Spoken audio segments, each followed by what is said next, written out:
Alright, hello everybody, and welcome. We're here. I know I'm late. Missed the first map, but we are still in the matchup between Moist Moguls and OR Esports. We're about 6 rounds in. OR is up 4-2. The econ looks pretty solid for both of these teams. Looks like we're getting right into the thick of it of this first half of Haven. Pearl, which was picked by Moist Moguls, went to Moist Moguls 13-4. We are now on Haven, picked by OR Esports. I'd like to point out OR has had a pretty decent performance coming into Split 2. Sure, last week they did lose to FaZe, but prior to that, they put up a really good showing against the Guard. Now, of course, Moist Moguls did beat the Guard last week, so still very possible Moist Moguls denies any good performance for OR, and seeing that Moist Moguls already went 13-4 against OR in the first map, we could very well be looking at another dominant performance from OR, especially considering Haven is not a map that Moist Moguls is bad at by any means. In fact, it's one of their better maps, along with Pearl, which is already picked, and probably Ascent. Thief able to take out Zeldris in this round as OR on the offense has taken control of C site. The spike has in fact gone down, but a kill will prevent OR from doing a whole lot from their positions. And they're going to have to be pushed back by that Killjoy lockdown. They're going to have to play this post-plant for main. Some util as well as pre-firing going to prevent OR from doing a whole lot there. Meanwhile, Moist Moguls are Proto going to take out Nilias, who is lurking in through Garage. Jonah going to be able to find a pick, but the spike has just been stuck, and no post-plant util from OR is going to stop the defuse. And, well, this round, with 3 players left remaining for OR and 4 left remaining for Moist Moguls, means it's not an expensive round really for either side. However, Moist Moguls does take the win, and considering OR already has 4 rounds, as many as Moist Moguls can get here would be good for them, especially considering how offense-sided this map can be. All right, let's quick little pause here. Let me situate myself. We've got From the Shadows for Thief to use this round for Moist Moguls, but other than that, not a whole lot of ults for anybody to work with. Nobody's really any close to their ults for either side, other than that From the Shadows. And again, as I've talked about before, From the Shadows is a very situational ult, and it's difficult to time. Well, Sim peeking out short with that operator, peeking out 8 short with that operator, does get spotted, and he tries to shoot, but does miss, and now he has to back up. There were 2 other on site to help him try and find a pick. He's able to get away with his life despite being spotted by some Sova util, and now he's going to be playing further back, still watching short. The spike and 2 players are short for OR. 2 players as well for OR are pushing up B to make some noise, which does cause Flya, who was on A site, to now be posted up in a link. There's still 2 in short, though, for OR, and there is one with the, there's one being Zeldris, holding that little link between B lobby and A lobby. And now that Physic is rotating over towards Zeldris, it looks like they're getting ready to start this A push, hoping that Moist Moguls will have backed up. There's still Sim with the op, but it doesn't matter. He misses, and now the rest of OR swings, but Brock is ready for them, and he's going to find the pick on Jonah and Pancakes and take out Zeldris. I'll remind you, is very low in health in that encounter with Zeldris. Physic going to push down and finally trade Brock off, but at this point, the damage has been done, and Moist Moguls has a player advantage. Spike gets tapped, hoping to bait someone out. Nobody will get baited out. Moist Moguls is playing very far back. 2 in A link right now, and 1 coming for the flank on Thief. Now, there's no util that's going to alert OR that Thief is coming for the flank, so they're just going to have to watch it themselves, and you can tell Moist Moguls is waiting for that flank to find some vision before they start this retake. Physic going to be able to take out a Proto who is coming through CT, but Flya going to be able to trade it off, which will keep that player advantage in the hands of Moist Moguls, and it now leaves Nilias in a 1v2, where he has no idea if anybody is flank. He does know there's one CT. The timing could get him here, and it does. He's worried about the flank, and Flya going to swing out and take Nilias out this round, going to go to Moist Moguls, and they're going to tie it up, and it looks like that early lead, which OR had been able to gain off of those 4 rounds in a row, has been lost. It's now tied up. They haven't been able to carry any additional momentum, and now OR's economy is starting to falter just a little bit here, and they're going to have to start to gain a little bit more footing in these rounds if they would like to secure a good, successful econ momentum. Although OR's econ actually doesn't look too horrible. I mean, we just saw Physic with 8,200 credits coming into this round. You do see, like, Zeldris with no money and Nilias with no money, so they do need to start winning these rounds. There's a Hunter's Fury for both of these teams this round. We'll see if those do end up coming out here. I imagine we may. Both of these teams are on a bye. Sim pushing up aggressively, and it's going to turn into a kill. A Proto going to follow him and going to find 2 kills as well. The Hunter's Fury comes out from Brock to do additional damage and push OR into some awkward encounters. And that does allow 3 picks to come through from Moist Moguls, and now there's only 2 players left alive for OR. Jonah, who's very low on HP, posted up in offense spawn. He's got 10 HP. He's able to take out Sim. This 2v4 will be difficult for OR to play, and they may just want to go to save their guns at this point with the positional advantage that Moist Moguls has right now, just having the spike in their hands. It's going to be very difficult for OR to play around here. Pancake's in garage, trying to come out here, but he's going to be pushing into 3 players, and nobody going to be able to help him as Jonah is still in that offense spawn. He's worried that people will catch him, and that's because they know exactly where he is. And yeah, Brock's op going to wallbang Jonah 6 and finish him off. This round goes to Moist Mogul, so they've now taken the lead. This is a substantial lead at this point with 4 rounds in a row. Now, that being said, OR had a 4-run win streak of their own. However, it does seem as though that win streak was because of the low economy from Moist Moguls, and once Moist Moguls managed to stabilize their economy, OR has not been able to do a whole lot. OR taking their first time out this map, and you can tell why. There's a lot that they have to work through here. They just lost 4 rounds in a row, and they need to turn something around here. They do need to start to gain some footing here, because I'll remind you, this is an offense-sided map. Not having the offensive advantage here is a big disadvantage. You need that offensive advantage in order to, or you need to utilize that offensive advantage to get the lead when you're on the offensive side. And the fact that they start on this offensive side should be a good thing for them. It should mean that they'll be able to take the lead going into the second half. However, the fact that they are currently losing that lead, or they have no lead, does not bode well for them, and they do need to try and pull through here to get some more rounds if they want to utilize the offensive advantage. At the very, very least, they should be able to tie it up, but realistically, what they would want to do is take the lead. So at this point, they would need a 3-round win streak in order to get to 7-5, and that's honestly where they want to be.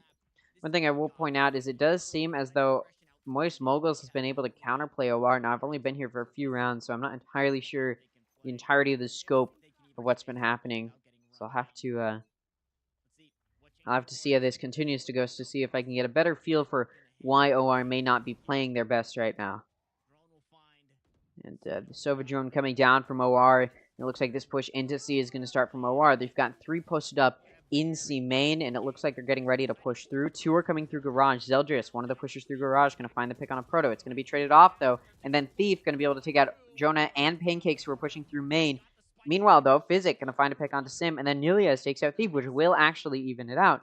Although Nilias is down to half HP, the site is given to OR, and there's no util to really stop this plan. And as I say that, of course, the Shock Dart does come out. Flya able to take out Nilias, who is already low, coming in from garage, and then Physic going to take Flya out for a trade. Now it's a battle of the Sovas, as Brock knows exactly where Physic is. He was able to send a Sova drone through and get a ping off, so he does know where Physic is. And Brock going to be able to take Physic out, as he does have Peeker's advantage. Now Physic loses that, so now it is impossible for OR to gain the lead going into the second half, as Moist Moguls does have this 6th round. And again, it's been 5 rounds in a row now that Moist Moguls has won. This will be incredibly difficult for OR to try and push through. I can't imagine a world in which Flya is, or sorry, what am I saying? I can't imagine a world in which OR Esports is going to be in a place to make a comeback here, just with the momentum that Moist Moguls has right now. OR needs to fight through so much. OR still going to be able to buy here. I mean, winning 4 in a row does set you up for some pretty good econ momentum, but really does not help a whole lot here. OR on this offense is going to start pushing in through mid, and it looks like they're trying to do a B push here. They do send the spike through there, but they already lost a player as they peeked through mid window, and Sim was able to peek through garage and take him out with the op, which does now mean that OR is going to have to take site with a player disadvantage. They send a Killjoy lockdown out to try and clear B site. It will clear B site. There are still plenty of players in A and C link, and OR does not start getting onto site until after the lockdown has been utilized. They are going to get that spike down, but the question now is, will Moist Moguls be able to keep them on the site to spam them with util? We'll have to wait and see. Thief peeking through C link does catch Zeldris, who is looping around the middle box to try and find a pick. Nilia's going to take out a Proto, but Brock there to trade it off. Thief and Brock return with 2 picks of their own as well, and that's it. That's going to end this round, and Moist Moguls will now be taking the lead going to the second half, but this isn't the end of this half. They still got a whole other round, and OR could try and bridge that gap or keep it as close as possible in this next round. And if they can't, honestly, I think Moist Moguls will be in a bad spot here to start to try and make some moves. Or sorry, what am I saying? And if Moist Moguls or sorry, what am I saying? If OR cannot tie it up, they'll be in a pretty bad spot here to try and close this gap up next half, because again, it is definitely an offense-sided map.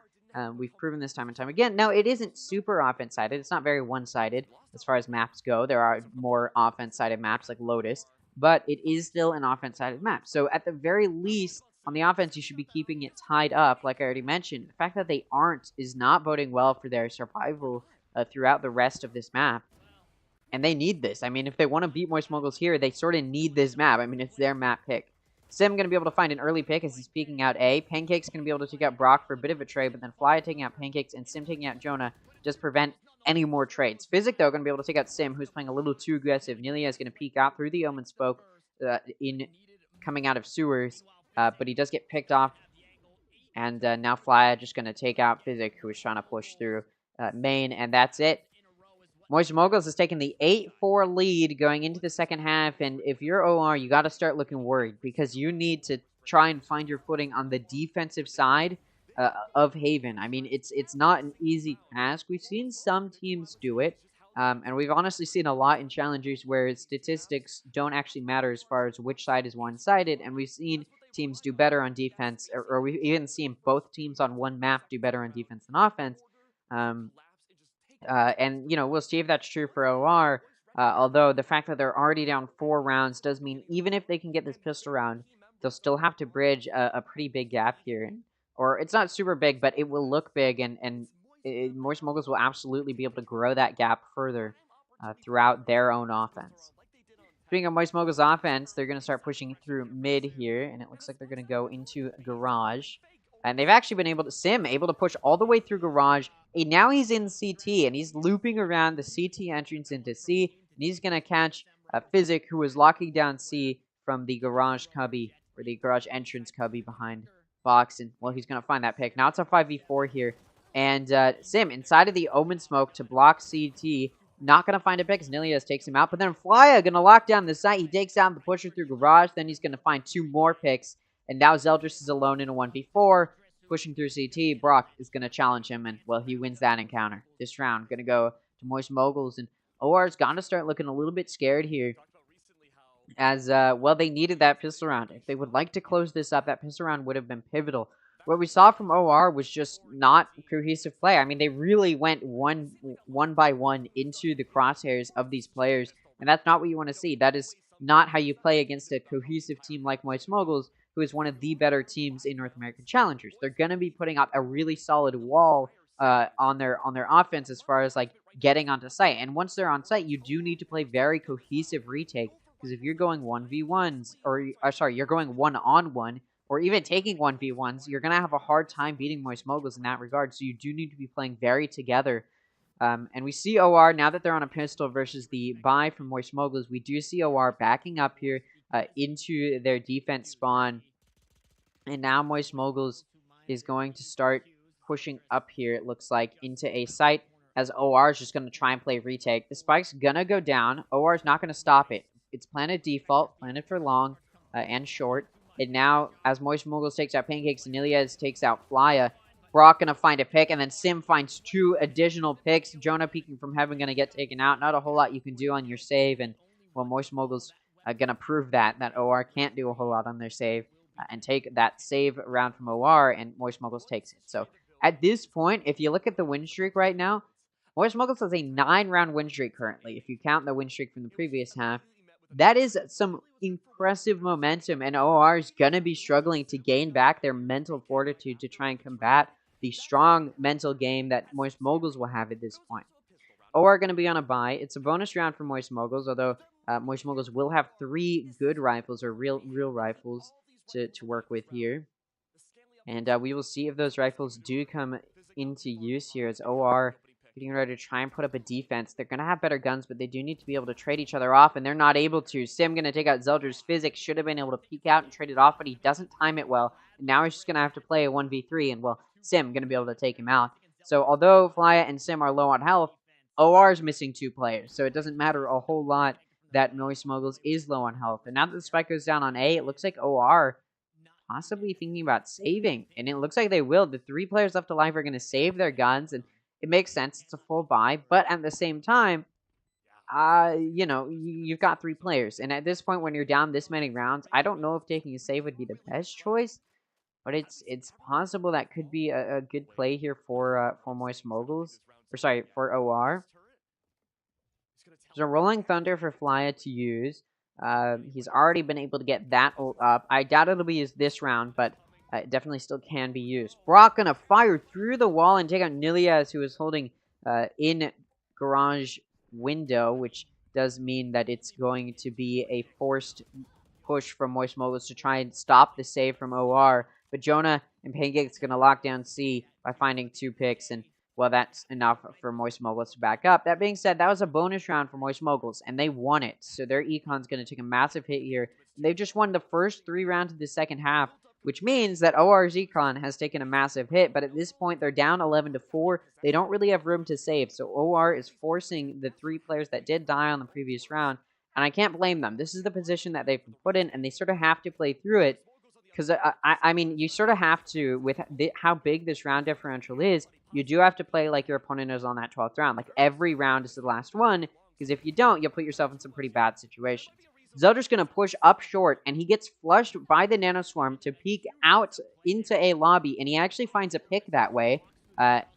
And so then Moist Mogul's now going to have to try and challenge that and re-trade off Zeldris. They do know where he is, and they do. Flya going to be able to take Zeldris off as a 4-man peek down into short, and Sewers is going to return with a kill. So even though the player advantage was there for OR for a second, they weren't able to protect Zeldris well enough to get him out of that situation. And OR has entirely rotated over to A, expecting an A push.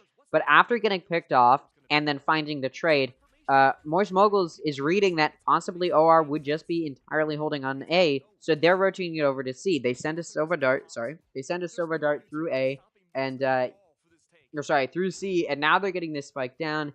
And yeah, if you're Moist Moguls at this point, you're gonna be in a pretty tough spot here. This 4v4 is not where you want to be, to say the very least. OR is going to be in a pretty bad spot here. This retake starts. Brock defending CT, able to find a pick, but it's immediately traded off. This is the cohesive play we need to see from OR, trading each other off. But as Sim takes out Nilias, nobody going to be able to trade it off, and Sim going to take Jonah out, who was trying to trade it off, but he's behind a box, so he wasn't quite able to. Now Pancake's in a 1v2, trying to peek out, but he gets concussed right as he peeks out. He's running out of time, and he gets taken out. Now OR is down 4-12. They're going to have to win 8 in a row if they would like to try and make a comeback a reality and get it to overtime.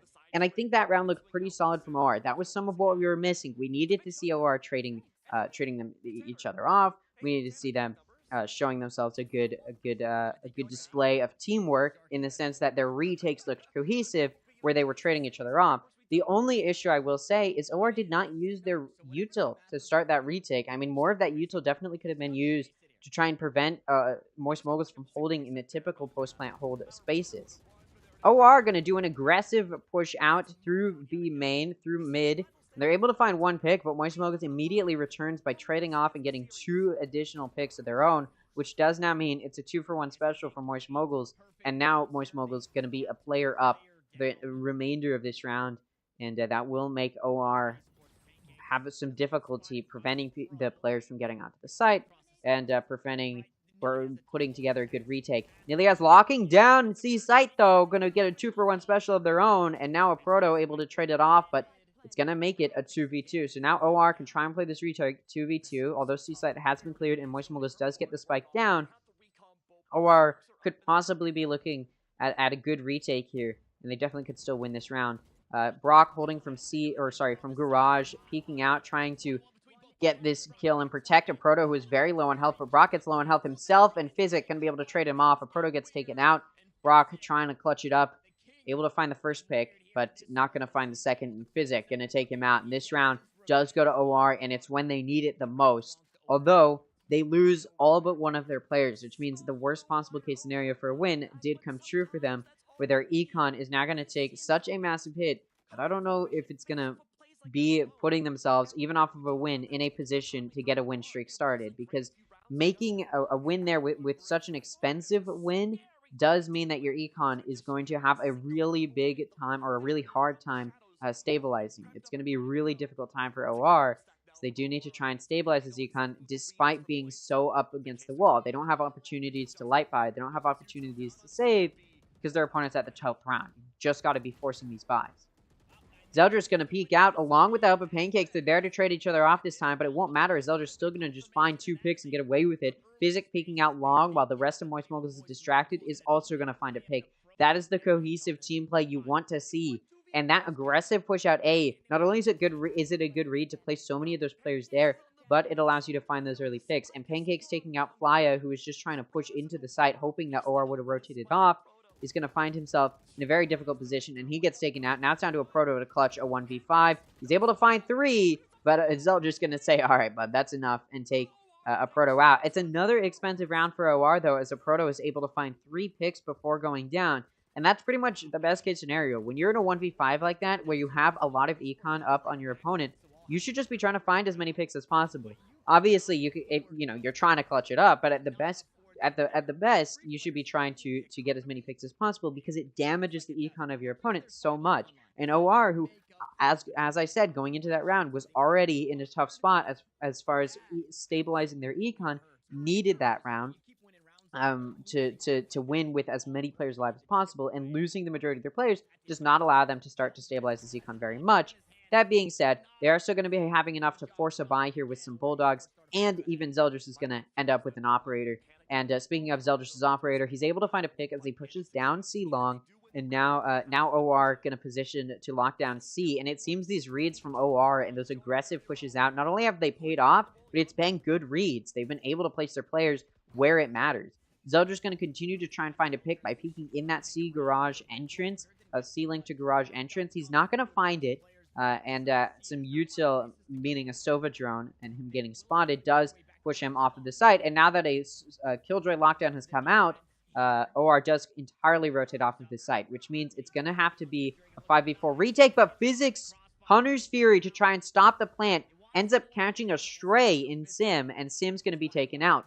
Flya low on HP, gets the spike down, but the Rolling Thunder comes through from OR, and it's going to do some good damage and concussions. A Proto, though, in C garage window, going to find 2 picks, but Zeldris clearing the players on C site does leave a Proto alone, and Pancake's going to finish him off. And this is not looking like it's going to go well for Moist Moguls, as now OR's econ is in a stable place as they finally win a round with the majority of their players alive, and that will allow their econ to finally start to level out. Moist Moguls, on the other hand, who did win the first 4 rounds, is now going to be in a position where they're forcing this round, but if they lose it, they're not going to be able to buy next round.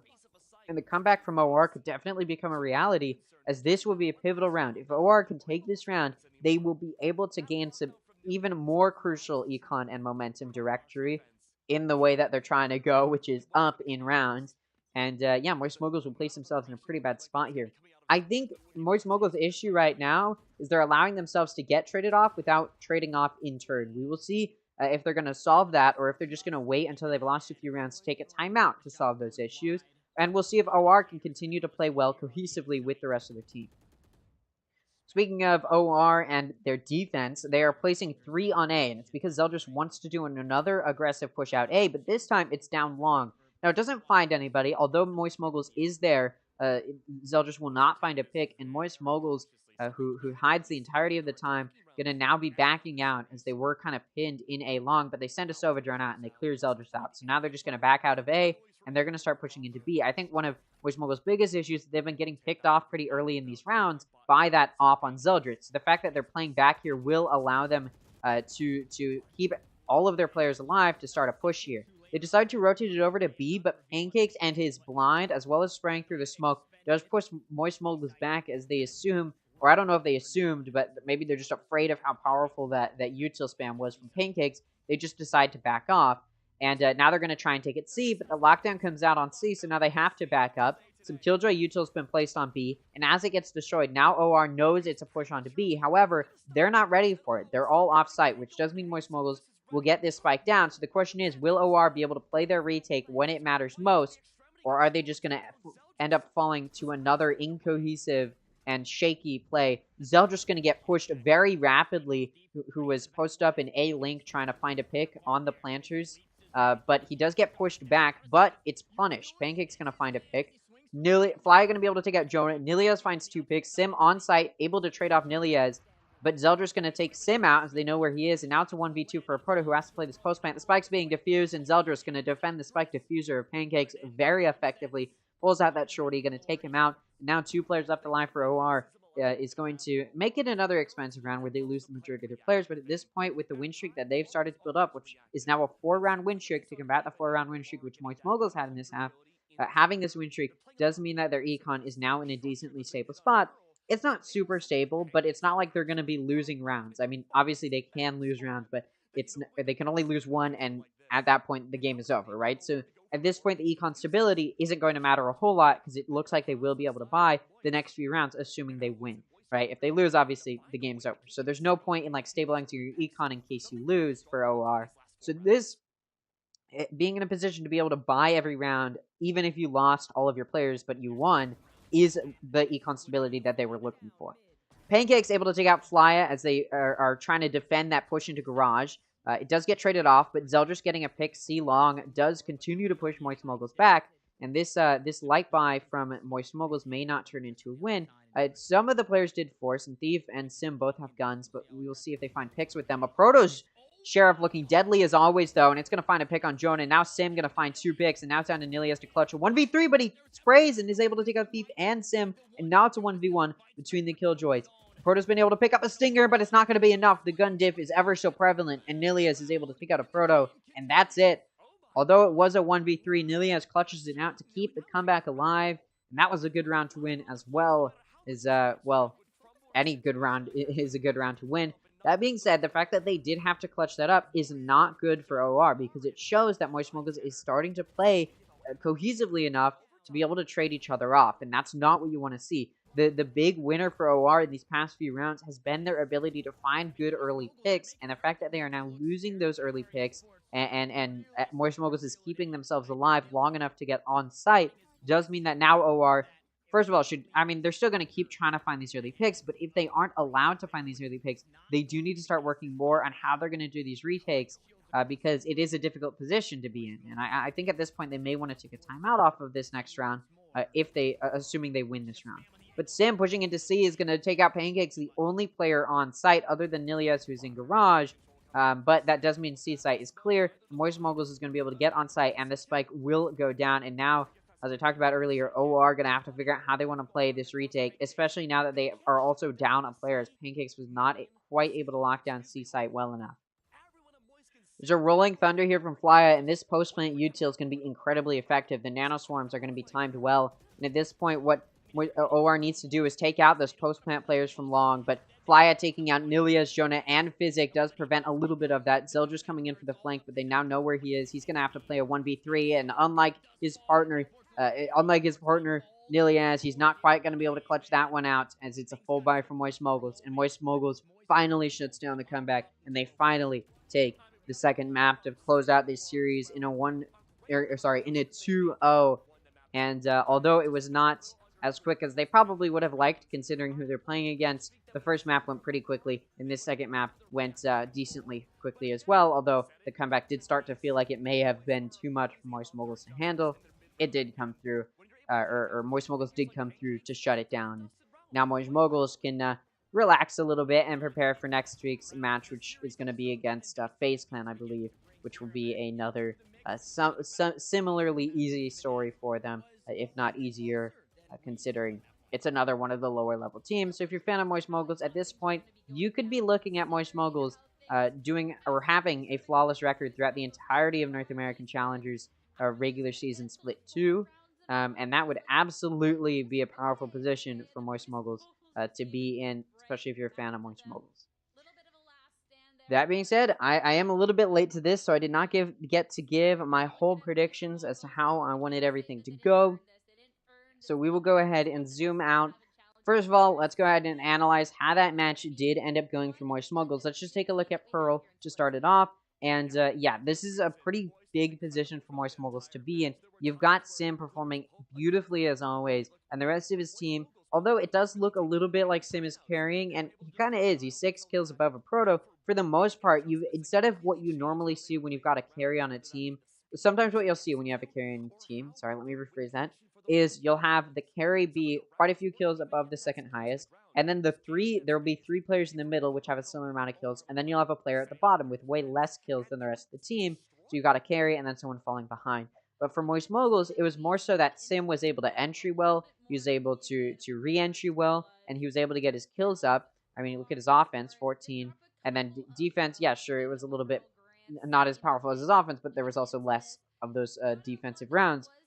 So yeah, that's why he was able to pull through, because he was doing well in his duelist role, so he's gonna get more kills, and then the rest of his team not falling far behind. You've got your Sentinel in second frag, which is a good place for your Sentinel to be. It means they're putting up a good fight and defending the sites you're putting them on to defend.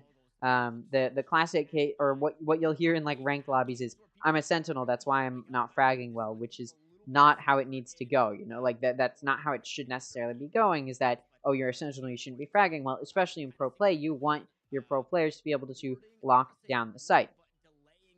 Now, let's go ahead and, yeah, let's go ahead and take a look at Haven. A similar story where, actually, no, not a similar story. This time around, Moist Moguls doesn't really have that carry, and instead, it's a little bit more even play for them, although it's 23-21, then a big drop down to 14, then, 23-21, 18, then a big drop down to 14, and then a big drop down to 10. So it's a little bit less cohesive, and that's sort of why that comeback started to feel alive. It's because they weren't really trading each other off, and instead OR was trading themselves off and was able to keep up on top of the game on defense. And that's sort of why OR started to pull through a little bit. And that's why you see a more little cohesive. And this is an example of what I was talking about. Sometimes you'll have a carry who's way above that middle core 3, and then you'll have someone falling below. And that's what we saw from OR. And if we look at their defense, you can see that it's a little bit more cohesive in the play across the board. Still, Zeldris doing a lot better than the rest of his team, but it is a little bit of more even play on the defense versus the offense, where you've got sort of more of these core 3 lagging behind, and that's sort of why you'll see OR not playing super well. Moist Moguls, though, again, in a pretty solid spot at this point, as they've been able to really pull through on these rounds on Haven a little bit more cohesively. Again, they've got these players lagging behind a little bit, and that's not what you want to see from a more cohesive play. And that's why OR started to make a comeback, but they already had so many rounds in that first half that it didn't matter a whole lot. So that's going to be it for this talk for Moist Moguls matchup. Unfortunately, I did miss the first map. It could have been a good series. It looked like it it wasn't that good of a series considering how dominantly Moist Moguls just performed. But what we can look at is this next series. I do want to point out, plus 52 round differential is absolutely insane. I mean, if you just look at like Americas, for example, and you look at like Loud, they don't even have that high. I think Cloud9 does. Actually, it's the same as no. Cloud9 has a higher, but like what I'm saying is, even these like really powerful teams, even Loud, who currently has a flawless record in Americas, isn't that high. So it just goes to show how powerful Moist Moguls is looking right now, and the fact that they have already beaten the Guard. I mean, I'm excited to see how Moist Moguls does in playoffs. That's more so what I'm gearing towards. Is like, how is Moist Moguls going to do in playoffs? Because that looks like it'll be a very interesting. That looks like it'll be a very, very interesting team to watch in playoffs, considering they definitely were not super favored coming into Split 2 after a little bit of a shaky Split 1 performance and a little bit of a shaky Split 2 performance. It's a weird position overall. Now, let's go ahead and gear up. Again, like I said, let's gear more towards this next. Give me 1 second. As I pull up this, and I will now pull up as well. What was I trying to pull up? Oh yeah. Some little in between games content, and actually, what we will do before we gear up and start talking about Shopify Rebellion versus Oxygen, we'll go ahead and do our little rank duel just to pass some time. So let's go ahead and take a look at this.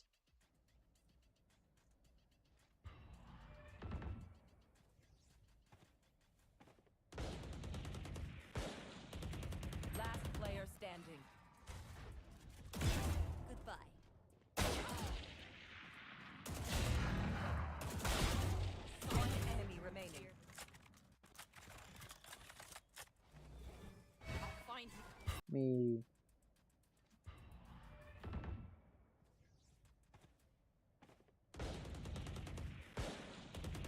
Last player standing. Goodbye. Sorry, I zoned out again. I was thinking about something else. Give me a second. Okay, alright. I'm in it now.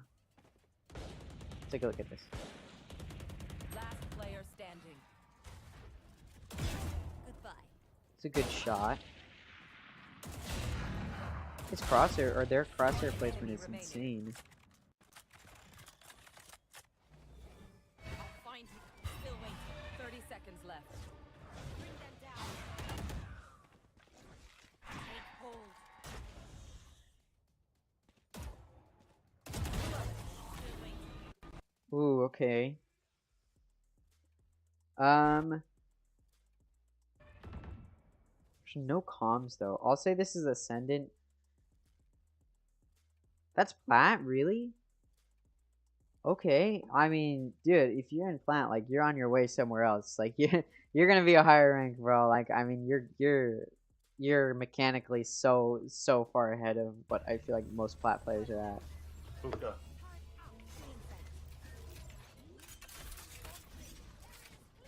One hookah. I'm playing post plant, please stay alive. One CT. You flash breach. She's out. She's out CT.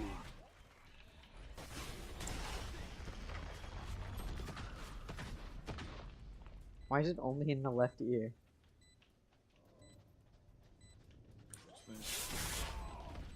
Last player standing. One push long. Long. One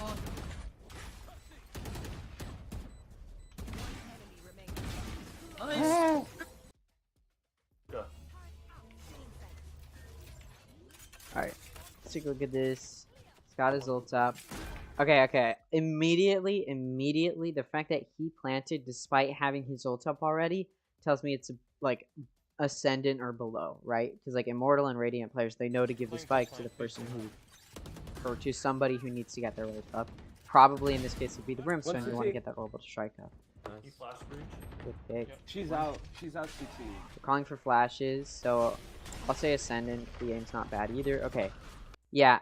The reason I'm saying like not Immortal or Radiant, the comms were really good, which is why I said Ascendant.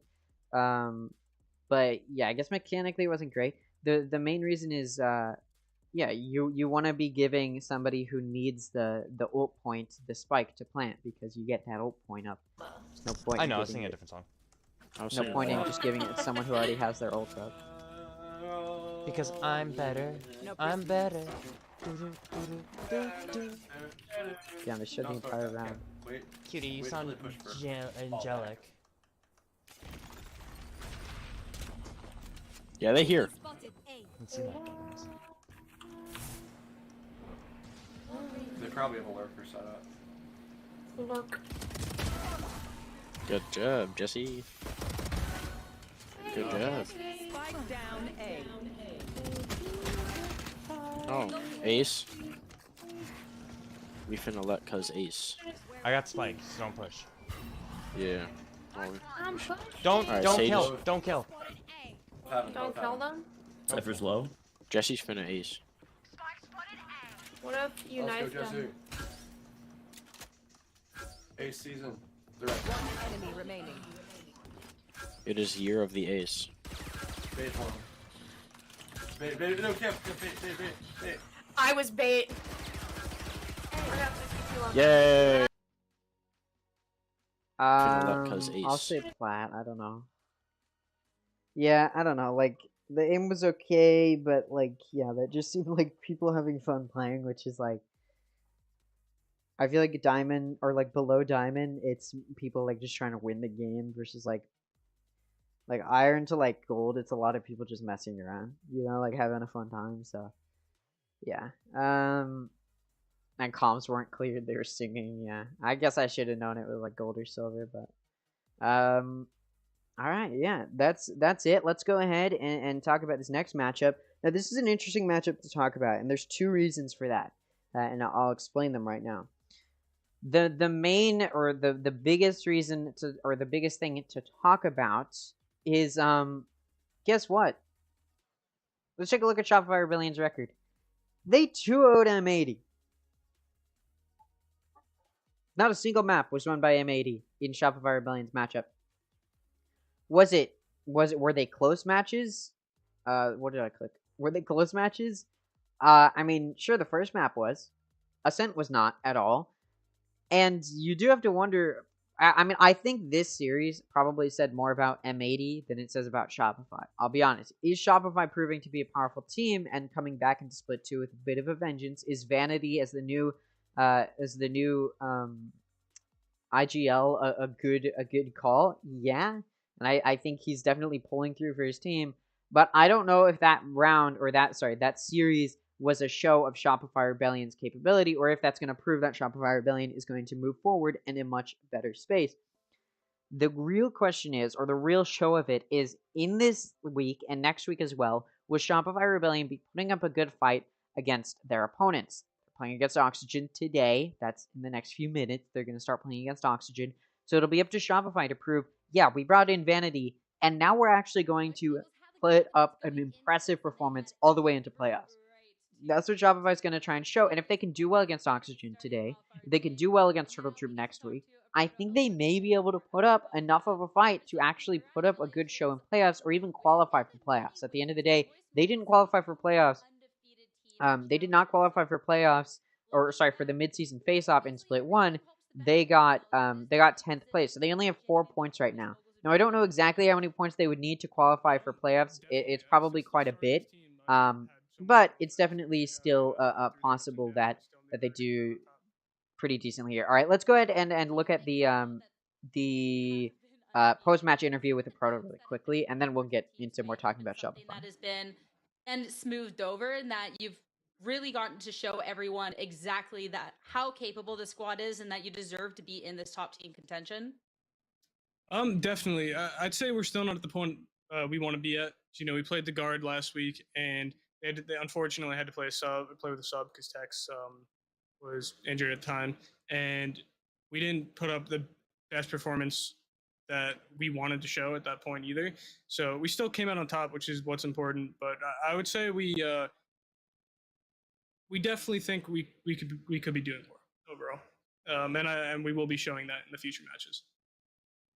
All right, definitely excited for that. And I want to talk a little bit about the series today, specifically looking over into Haven, because Pearl was strong. We already know that. That looks just great for Boys Moguls all around. Haven or Esports, after losing Pistol, got a quick little lead, and then you just turned it around 11 rounds in a row to get to match point.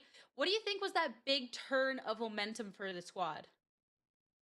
Honestly, we're just sometimes slow to get into a map, especially if I think we won Pistol. Right? Yeah, we won Pistol, and then we lost the anti-eco after, which is a recurring theme with us today, it seemed like. So after when you win Pistol and you lose a round after, your economy is like so messed up. And then we lost, I think, the first gun round after that. So we were just in all sorts of rough state at the beginning of that. And then once we relaxed, we got our first gun round, we knew it was just going to be up from there. That's the confidence we have in ourselves as a team. And then was it any of that confidence shaken a little bit as OR Esports tried to be pushing through at the end, getting a couple of rounds, or was this something that you knew you're just so far ahead you would eventually close this out? Not to take anything away from OR, because they were playing really well to bring that back, but we definitely threw some rounds that we know that if we just tightened up a little bit and stopped over peaking and we're just trading a little bit better, it goes our way like much sooner. So yeah, I don't think we worried at all. Okay.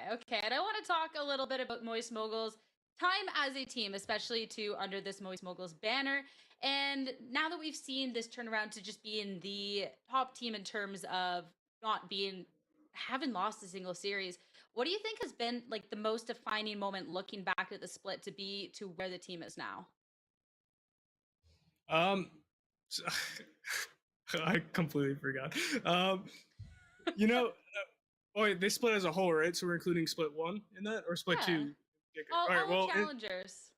Okay, so in split one, we had a rough start, and I think after the Turtle Troop loss is when we really realized we're not doing enough right now, and we stepped it up in all aspects, in practice, in time put into the server, just everything, you know. And there was like a complete 180 in just everything during our practice, and it's showing now, and we're keeping that same pace, and we're doing even more.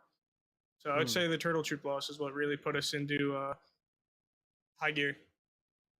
All right. And then looking back on the split, not defining moment, but on an own personal level, what has been your favorite moment of being in Challengers, being with the squad, and with everything that's happened? Honestly, it's just playing officials again. It's just playing in Challengers is the high. You know, just being here is the best part, because unfortunately there's a lot of people who aren't or weren't able to get into tier 2 and tier 1. So I'm just taking it step by step, but I know that we are for lack of better words, we're blessed to be here. You know, it's a very good point for us.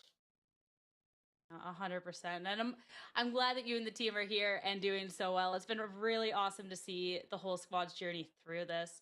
Our last and our final question. This one is going to come from our fan zone. This one coming out from Diego C at 96. If you could be any animal, what animal would you be and why? All right, go ahead and turn this down. But yeah, let's go ahead and gear back towards talking about Shopify Rebellion. Now, the first thing, which I do every time before a series except for this past one because I missed it, is asking ChatGPT who will win between Shopify Rebellion and Oxygen Esports. And then you can go ahead and just copy paste this. And yeah, let's go ahead and send this. Take a look. Caster predicting the outcome. Blah, blah, the same thing it always says. Oxygen Esports has been performing consistently at a high level lately. Alright, so what I'll take that into consideration. But yeah, like I'm saying, this is a big match for Shopify Rebellion to say, yeah, you know what, we beat M80, and that wasn't a fluke. We're actually one of the top 2 teams, top 3, top 4 teams right now, and we're going to take the place that G2 Esports left for top 3. We need to be in there. That's what Shopify Rebellion is essentially saying right now by beating M80, and that's what they need to prove. They need to prove by beating Oxygen. They need to prove by beating Turtle Troop, or if they can beat Oxygen and Turtle Troop, that they are a powerful team who is going to be looking to even try and still make it to Ascension if they can even make playoffs, which they probably will need to win against Oxygen and Turtle Troops in order to get there. That being said, let's go ahead and look over at Oxygen. Oxygen Esports has a similar story, sure, not quite as impressive or as much needed to prove as far as like needing to qualify for playoffs as much as they did qualify for mid-season face-off. Sure, it wasn't super highly, it was 6th place, but it was still enough to qualify for the mid-season face-off, and they actually put up a decent performance. They got a map up on the guard, they made it to the lower bracket, they then beat TSM to make it to the 3rd round of the lower bracket. Did they take a loss to G2 Esports? Yeah, but then G2 went on to be in the grand finals, so they did take a loss there, but G2 was looking to be a formidable opponent, so it's kind of excusable. And now that we're looking at Oxygen Esports now in Split 2, it's a little bit of an interesting story. They took a 2-0 over Disguise, which is, you know, it was a bad way for Disguise to start it off. For Oxygen, it's a very good way to start it off. But the question at that point was, is Disguise actually going to be good enough to do well in Split 2? And after that performance, since then, it does not seem like Disguise is putting up a very good show. Then we saw Oxygen play Turtle Troop, and they actually took a loss there. It was a 2-1 loss, which is not at all a good start for them into the split. And then they win against TSM 2-0. So it seems like they did have some improving to do between the match between Turtle Troop and the match between TSM. That being said, those maps were pretty close. And now we're moving into playing against Shopify. Now, Oxygen has a lot to prove right now, similarly to Shopify, in that Oxygen wants to be considered a serious threat going into playoffs that people will have to consider. The question is, will Oxygen be able to view, will people be viewing Oxygen as a team that might be making it all the way to Ascension, or is it going to be another team that people are like, all right, it was fun to see you here, we'll see you next year in Challengers? You know, like, that's the question. Like, is Oxygen really going to be a team that can prove yeah, we're actually willing to compete in Tier 1 and we're at that level? Or is this going to be a moment where Oxygen, in this matchup against Shopify, is going to be saying, yeah, we're actually not going to be making that far, making it that far in playoffs? And the big question here for Oxygen, and this game for Oxygen is incredibly big, not just because Oxygen not just because Oxygen needs this to show, yeah, we're going to put up a good show in playoffs, but they need it because their next match next week is against M80. And I don't know if anybody's anticipating Oxygen to beat M80, despite the fact that M80 did lose to Shopify. It does seem as though that may have been a fluke. Similarly to how the Guard did take a loss to TSM in Split 1, which was a bit of an upset and a bit of a fluke, as the Guard then went on to do pretty well for the rest of Challengers so far. It could be considered a fluke. So Oxygen's job right now is to say, Shopify, that was a fluke. Guess what? You're not actually that good. You got lucky against M80, and Oxygen is going to be trying to put Shopify in their place. Shopify is probably fighting for more right now, because Shopify sort of needs this win to qualify for playoffs. For Shopify, it's almost do or die time. If they don't win this matchup against Oxygen, it could be argued that they most likely won't make it to playoffs. This is a big match for them. And this isn't even the biggest match for Shopify, or arguably isn't a super big match for Shopify either, because they also have another tough fight against Turtle Troop next week, and Shopify needs to win that one as well. Yes, Shopify has definitely overcome some odds by making it by making it this far in Split 2. They've beaten Disguise 2-1, arguably not a difficult match. Let's be honest, Disguise is not looking like a super powerful team, definitely bottom 4. But then we look at Shopify, and they 2-0 M80, so now you're thinking, all right, Shopify, you needed that win against Disguise. You needed a win against M80, and they got it by some miracle. And now they do need to get a win against Oxygen and Turtle Troop. And if they can, they'll be putting themselves in a really good spot. But it could also definitely still be a moment where if Shopify can't beat Oxygen here, that could be it. This could be the end of Shopify's road in Challengers here. If they want a chance for qualifying for playoffs, they need to beat Oxygen and they need to beat Turtle Troop, the first step of which is beating Oxygen today. So, as far as what I'm trying to say here is, Oxygen is not fighting for nearly as much as Shopify is right now, but Oxygen does need this if they want to say we are going to be competing for that top 2 spot in playoffs. And if Oxygen doesn't take this win, people may have to look at them as one of those teams that's just going to be trying to put on a good show in playoffs rather than a team that is going to be competing for top 2. And Shopify is fighting for playoffs qualification. Like, Shopify, they don't even need to prove necessarily that they're competing for top 2. I mean, they already beat M80 2-0. I mean, that's definitely a good show. And so they do need to not only beat Oxygen to try and qualify for playoffs, but they also need to beat Oxygen to show we did beat M80 and it wasn't a fluke. We are actually one of those top 2 teams. So there's a lot that Shopify is fighting for right now. Oxygen is fighting for around the same amount as far as like proving you are going to be competing for Ascension or in Ascension. But Oxygen's obviously not fighting for playoffs qualification where Shopify is right now. Shopify is on a streak that needs to continue. They need to get the next 2 series in a row won, or else there's no hope for them to qualify for playoffs. So this is really big. These are going to be really big games for Shopify to try and qualify for playoffs. If you're a fan of Shopify, you need to be paying attention to these because you may not see them in playoffs if they don't win these. If they don't win these next few series. And yeah, quite frankly, I'm excited for this series more so than a lot of the other series we're going to see this week, just simply because Shopify is looking like they're going to be a team that may be able to make a bit of a comeback and qualify for playoffs. I mean, you've already made it so that way Moist Moguls may be the only team in Challengers that has a flawless record going into the playoffs, going into the end of Split 2. Like, we may see that it's only Moist Moguls who has a flawless record in Split 2. Or, well, at this point, they're the only team that can have a flawless record going into the playoffs at the end of Split 2. But Shopify is also trying to play to prove themselves a lot here. Like, Oxygen is trying to play themselves also, if not more so than Shopify is, because again, Shopify is playing for playoffs qualification. Oxygen is playing to prove that they are a formidable opponent. And if Oxygen can beat Shopify here, they may be a formidable opponent in playoffs, and we may have to worry about them.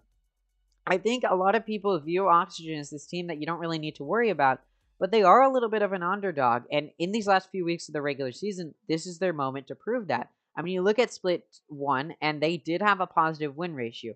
Who did they take L's to? Let's take a look here. In Split 1, they took L's to G2 and Breakthrough.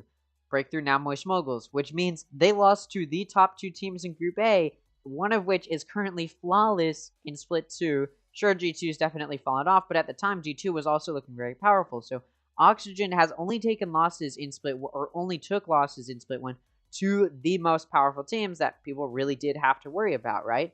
Versus now we're looking at an Oxygen who, coming into the midseason face-off, put up a really solid fight. I mean, they 2-1 G2 to start it off. Sure, they lost to G2 again, or in their rematch, but they did beat G2 to start it off as a little bit of revenge.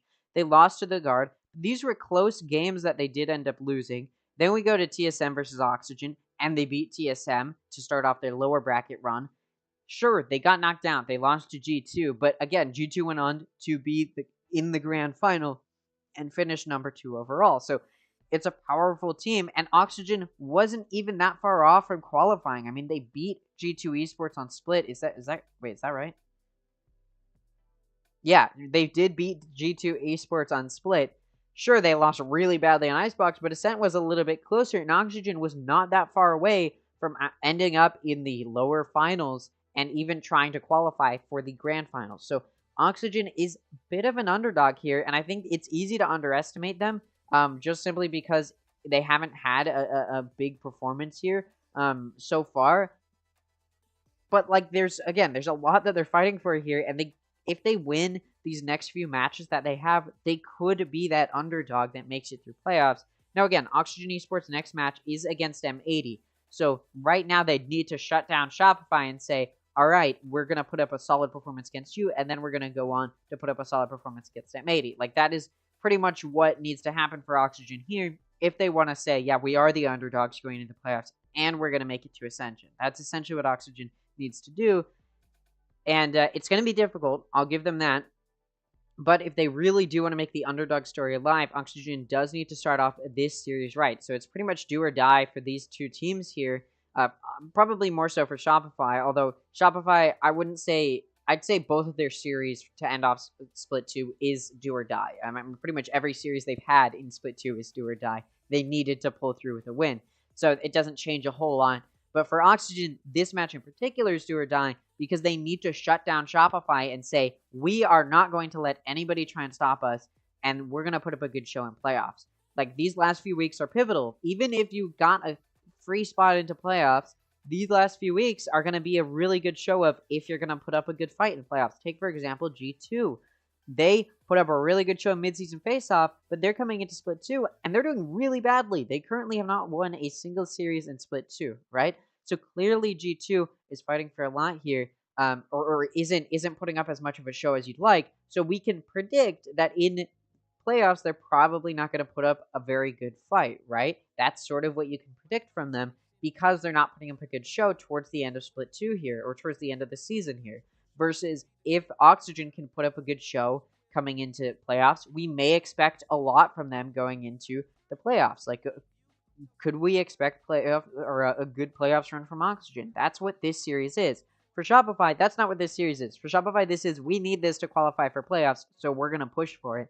And it's going to be a close match, almost certainly. And for both of these teams, it's a really big do or die time. Again, more so for this series overall will mean more for Oxygen because for Shopify, they just need this to make it to playoffs, right? And they also need to win next week, right? So for Shopify, even if they win this, it's still an upward battle ahead of them, right? Versus for Oxygen, this is their series to prove they're going to put up a good show in playoffs, assuming that they aren't able to beat M80 next week. Like, that's sort of what we need to be looking at here. That being said, I have stalled for a very long time, but it does look like it may still be a little bit longer in between this previous series and the next one. So I'm going to go ahead and throw it to a bit of a break, and when we're back, we will start looking at the next series of Shopify versus Oxygen, and if Oxygen's do or die time will really be a good do time for them, or if they'll just fizzle out here, and this is where we can start saying, all right, Oxygen may not do well in the playoffs, And again, if Shopify can win this, they will continue their streak that they need in order to qualify for playoffs, and it will be a good show. And again, if Shopify loses this, if you're a fan of Shopify, you need them to win this. Pretty much every series that has happened in Split 2 for Shopify so far has been they need to win this, and the same is true here. For Shopify, this is another obstacle, and they've got more ahead of them to qualify for playoffs. So this is needed for Shopify, but I'd say it's more important for Oxygen to, again, say they're going to have a good playoffs. But that's where I'm going to leave it as we go to this break, and when we get back, we'll get ready for the Oxygen versus Shopify series.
Lately it's looking like everything perfect. Out the mud with it, I put the work in. You can find me where the turf is. Pin position like a surgeon. Bad ones used to curb me. Showing up to the show when the curve split. She know that I'm worth it. I'm finna go from area. I got the hit stash, got a bracelet for impact. Real tricky, quick to flip a pretty penny to a thick stack. Quick stat. Think fast and I talk real. I give a about how they feel. Me and Zach dropped a pro. That's actually working. Zekro is finally able to pay off here. They drop down. He's I've been the man with the blueprint. I'm gonna stop till I own every brick. I used to lay out in the line just to feel the world spin on its axis. Now I got the access and the last laugh got it off of the passion. I keep it 100 on the dash now that we got us a Hello everyone and welcome back to Knights Arena Valorant Challengers North America. We're done with our first series at 2-0, and Tanner, you know what that means? You're not the curse after all. I'm not the curse. I'm not the curse after all. Yeah, we don't get a 3-mapper, which would have been very cool. I think it would have been a lot of confidence building for OR Esports, but Moist Muggles got it done. We heard it in the interview too. They weren't even happy about the way that they got it done, but a win's a win. A win is definitely a win. They said that there's better on the horizon. They also felt so confident going into the series, so congratulations to them. But it's time to start looking at the next series of the day.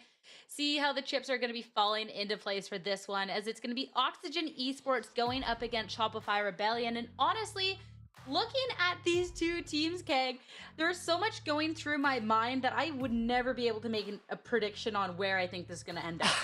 I think you just said it best. Like, I think a lot of us have question marks kind of going into this series. OXG, they've had some really high highs. They've had some very big lows and challengers. And Shopify, they're still kind of acclimating to some new players onto their team. So I think, again, a lot of question marks for all of us going into this series about what to expect.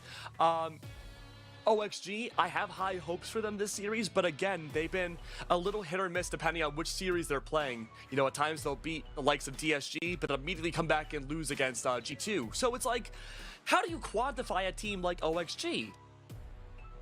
Or either's of this team, but we'll try and break down Oxygen Esports first.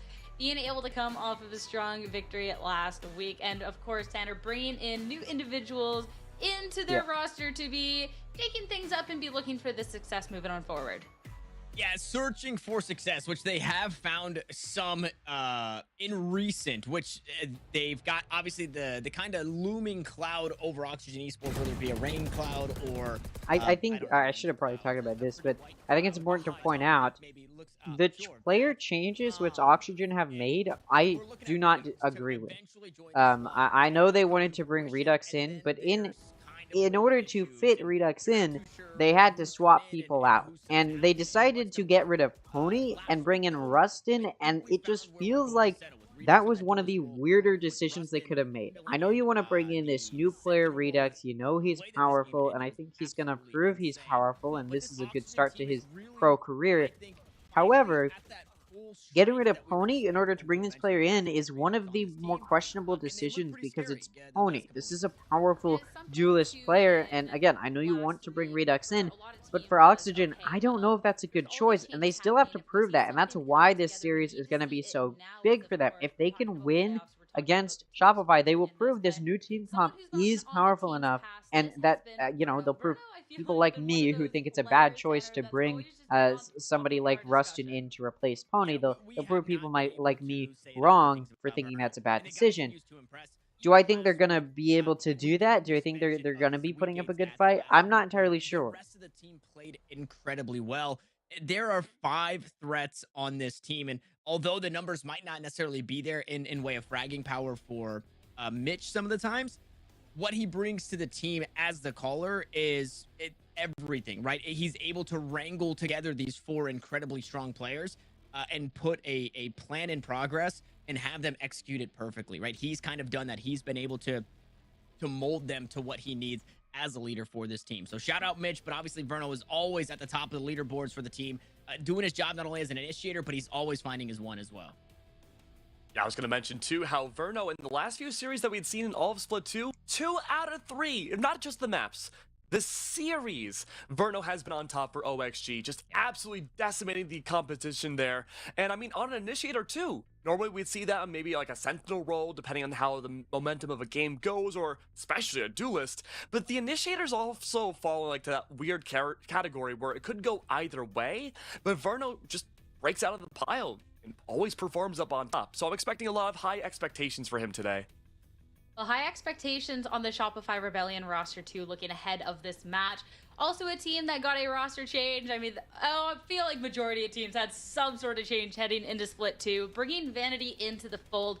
And it took a smidge to get things all together, losing their Week 6 match, but since then been on the up and up, especially too when we look back at last week. M80 has been regarded as one of the top teams, if not the top team, and Shopify Rebellion were able to take them down in this 2-0 keg, and this was such a great thing when you see where Shopify Rebellion needs to go in the future.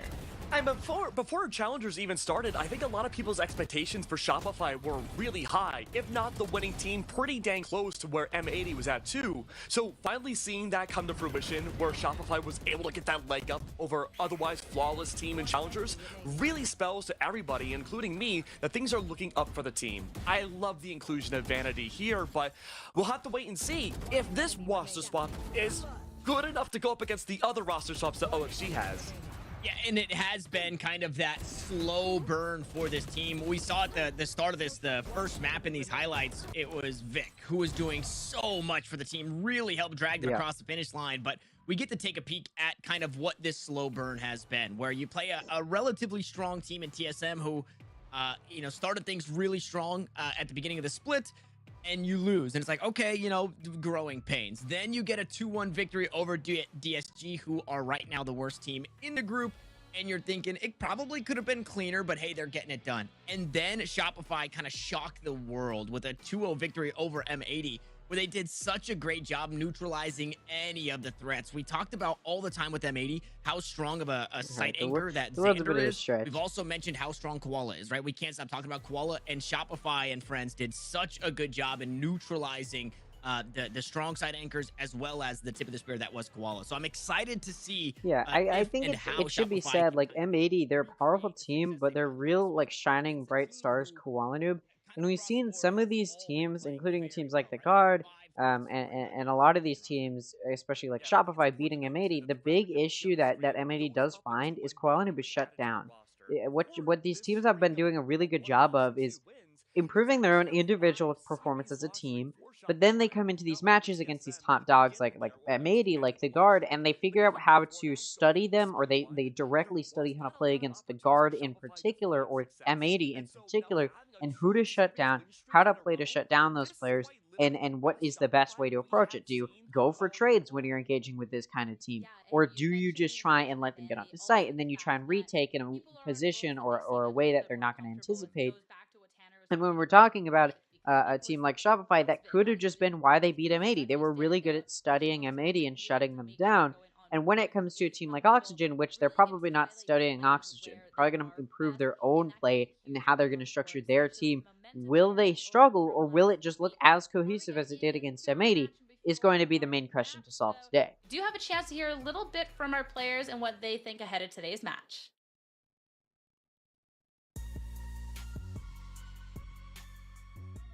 I'm confident in us winning, and I say that because I think the roles on that team are a little bit messed up, but that's you know, it's gonna be a close game. I feel like, you know.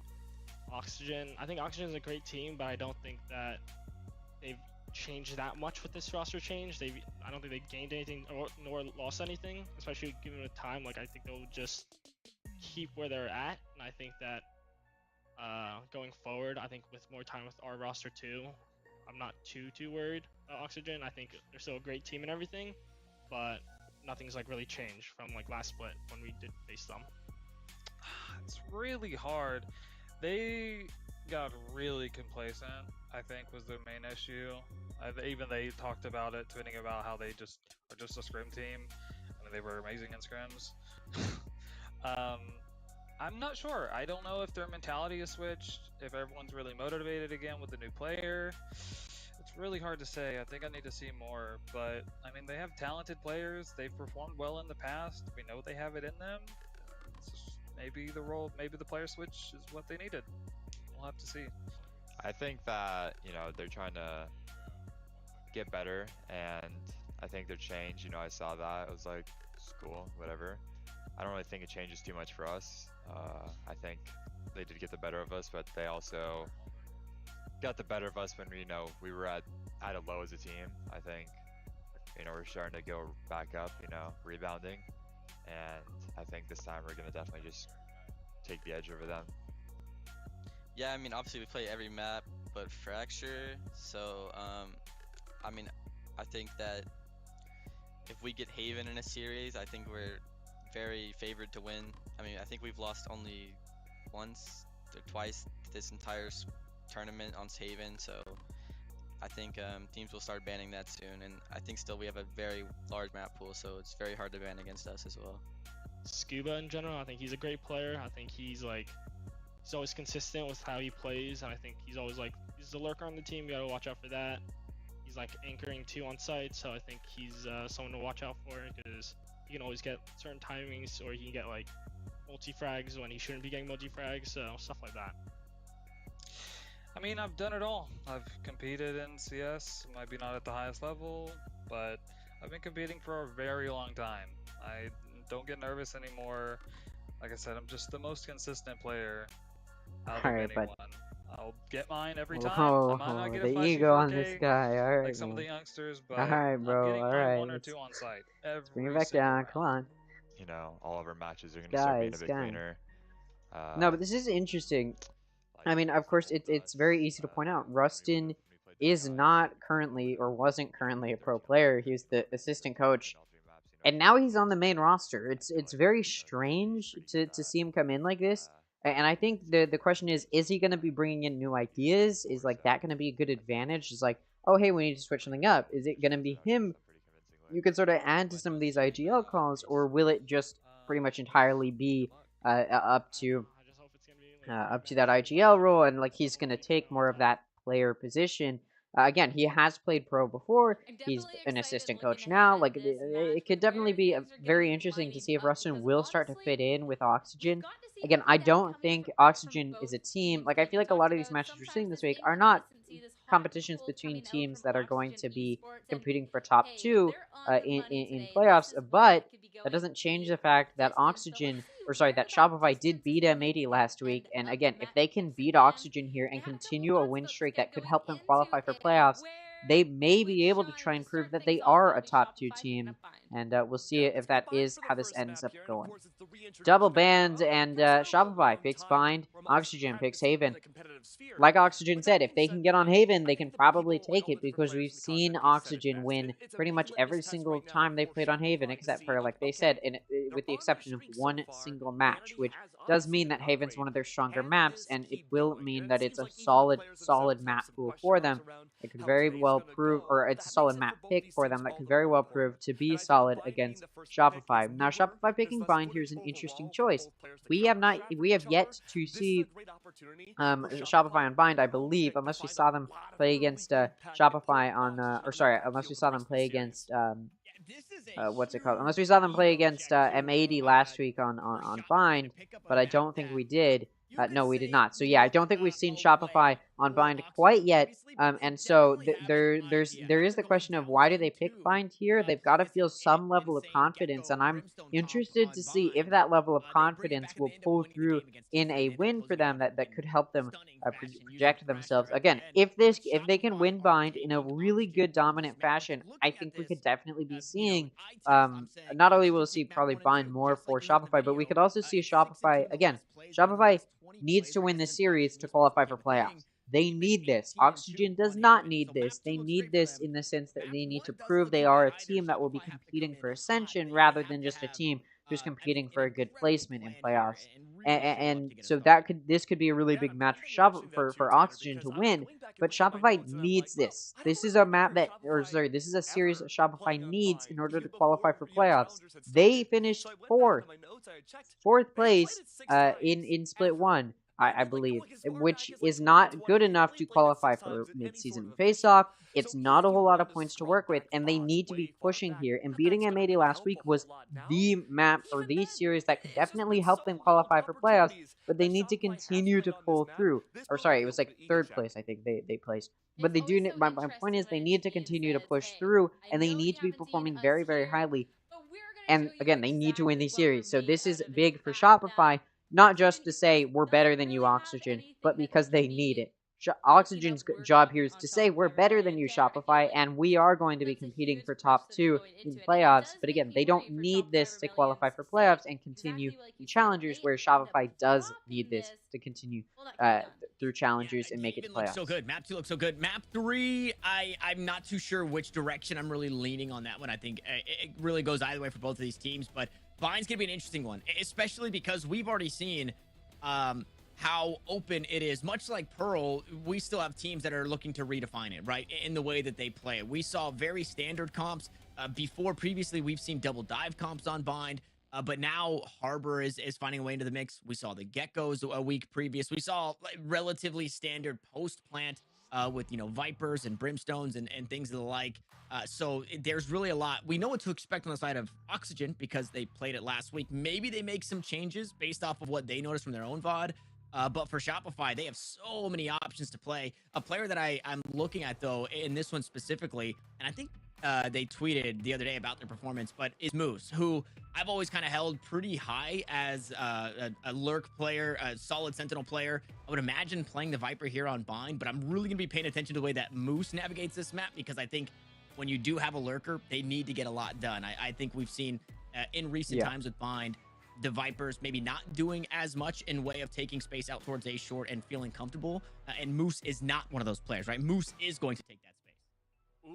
All right, let's go ahead and get into the agent select, and let's get this started. I'm going to hide my cam, and we will start this casting. Let's take a look at the agent select. Let's see where Oxygen and Shopify decide to take these team comps. Will it be more traditional? Will they be switching things up? Take a look. Redux and Mata both going to be on Raze. Vanity and Mitch both going to be on Sky. Moose and Scuba both on Viper. And that is where the difference is. And, Vic and Rustin both on Brim. And that is where the differences end. Which means this is almost an entirely a similar team comp, except that over on Oxygen, they've got a double initiator comp they're going to be playing with a Gecko as their second initiator, which is going to be played by Verno. Shopify Rebellion has decided not to go double initiator. They're only going double controller, and they've got one of everything else, which means they have a Sentinel and Oxygen doesn't. The Sentinel Shopify has gone for its Sage, and I think that works. I think Shopify is an agent that does work pretty well here on Bind. The wall can definitely be useful to help gain a lot of intel, and there's a lot of choke points on Bind that the defense can play around pretty well using Sage walls, and can help, again, deny that good early info. Shopify's doing a bit of a default play here. They're sending 3 near B lobby and 2 near A lobby, and, well, that doesn't really pay off, as Moose is pushed very aggressively as a 3-man push through short from the defense of Oxygen does come through with a pick. With a trade, but then Scuba able to take out Mata, as Scuba was holding Hookah, does mean that now Oxygen is up a player. The Sage Wall does come out from Shopify, and it walls off Hookah, and now it looks like Shopify trying to figure out how they want to play this, and they're trying to move it over to A, because the spike was A, but Mitch taking out Vanity does now make it a 2v4 for Shopify, and they don't have the spike in their hands. Oxygen going to be able to rotate over to the spike to watch it. So now it's going to need to be a weird retake here for Shopify of that spike. Vic coming out of showers, going to be able to take out Rustin. Vic also going to take out Mitch. Verno, though, going to take out B-Dog, which now means it's a 1v2 for Vic. Still at full HP, but he's going to have to peek 2 here. Takes the first encounter. Now Verno swings to try and catch Vic off guard, and he does. Vic going to be taken out, and Oxygen takes the first pistol round. Not a good start for Shopify, but it's definitely not over yet. And I'd say Bind is a little bit of a more balanced map. Although I believe it does favor the offense, so just a little bit. But it is definitely pretty balanced, especially after the changes. So we shouldn't see too much of a bad position here for Shopify, even after losing the pistol round. However, they are going to be forcing a buy, and I actually like that decision. I do agree with this decision because it's their map. I mean, they clearly have something in mind as to how they want to play this. So choosing a force here could be good for them. I mean, it could also be very, very bad for them against the buy from Oxygen. But what this means is whichever team loses this round, not going to be able to buy next round. And it does mean that this traditional econ system, which you see happen, not really going to come through here. The judge on Mitch comes out to try and keep Hookah at bay, and he does keep Hookah at bay. The 2 players pushing, and Mata and Vic are taken out with no trades that are going to come through, which does not mean that Shopify going to be having to play 2 players down. And the question is, do they continue to push B, or do they want to rotate it out? Skydog comes out through Hookah and down Sands, and you know that Shopify is going to hear that, but the question is, do they decide to rotate off of that, or do they think that it was an exit dog and that Oxygen's getting ready to rotate over to A? It's a question Shopify has to have in their mind, and they're making the call to rotate over to A, which is a good decision. There's less players on A for them. This could definitely turn into a good rotate here. The question is, will Oxygen be able to defend the 3v2 that is currently happening on A? The Dizzy going to be sent up from Oxygen. Verno going to send it up, and it does gain vision that Shopify has rotated over. Verno going to be able to take out Moose as well, and B-Dog, and now Vanity's in a 1v5. Redux with the judge, just going to finish him off. Coming from out of showers, going to spot Vanity and take him out. This round goes to Oxygen, and now Shopify's Econ going to take a massive loss here because they did force that round. And now, not only are they down 2 rounds, but they're not going to be able to put up a good fight for this next round, and they probably won't be able to get some good Econ stability for at least another few rounds, which does mean Oxygen going to be in a pretty good spot here, as Oxygen takes a bonus against the light buy and save from Shopify. That does mean Oxygen should be able to take this round.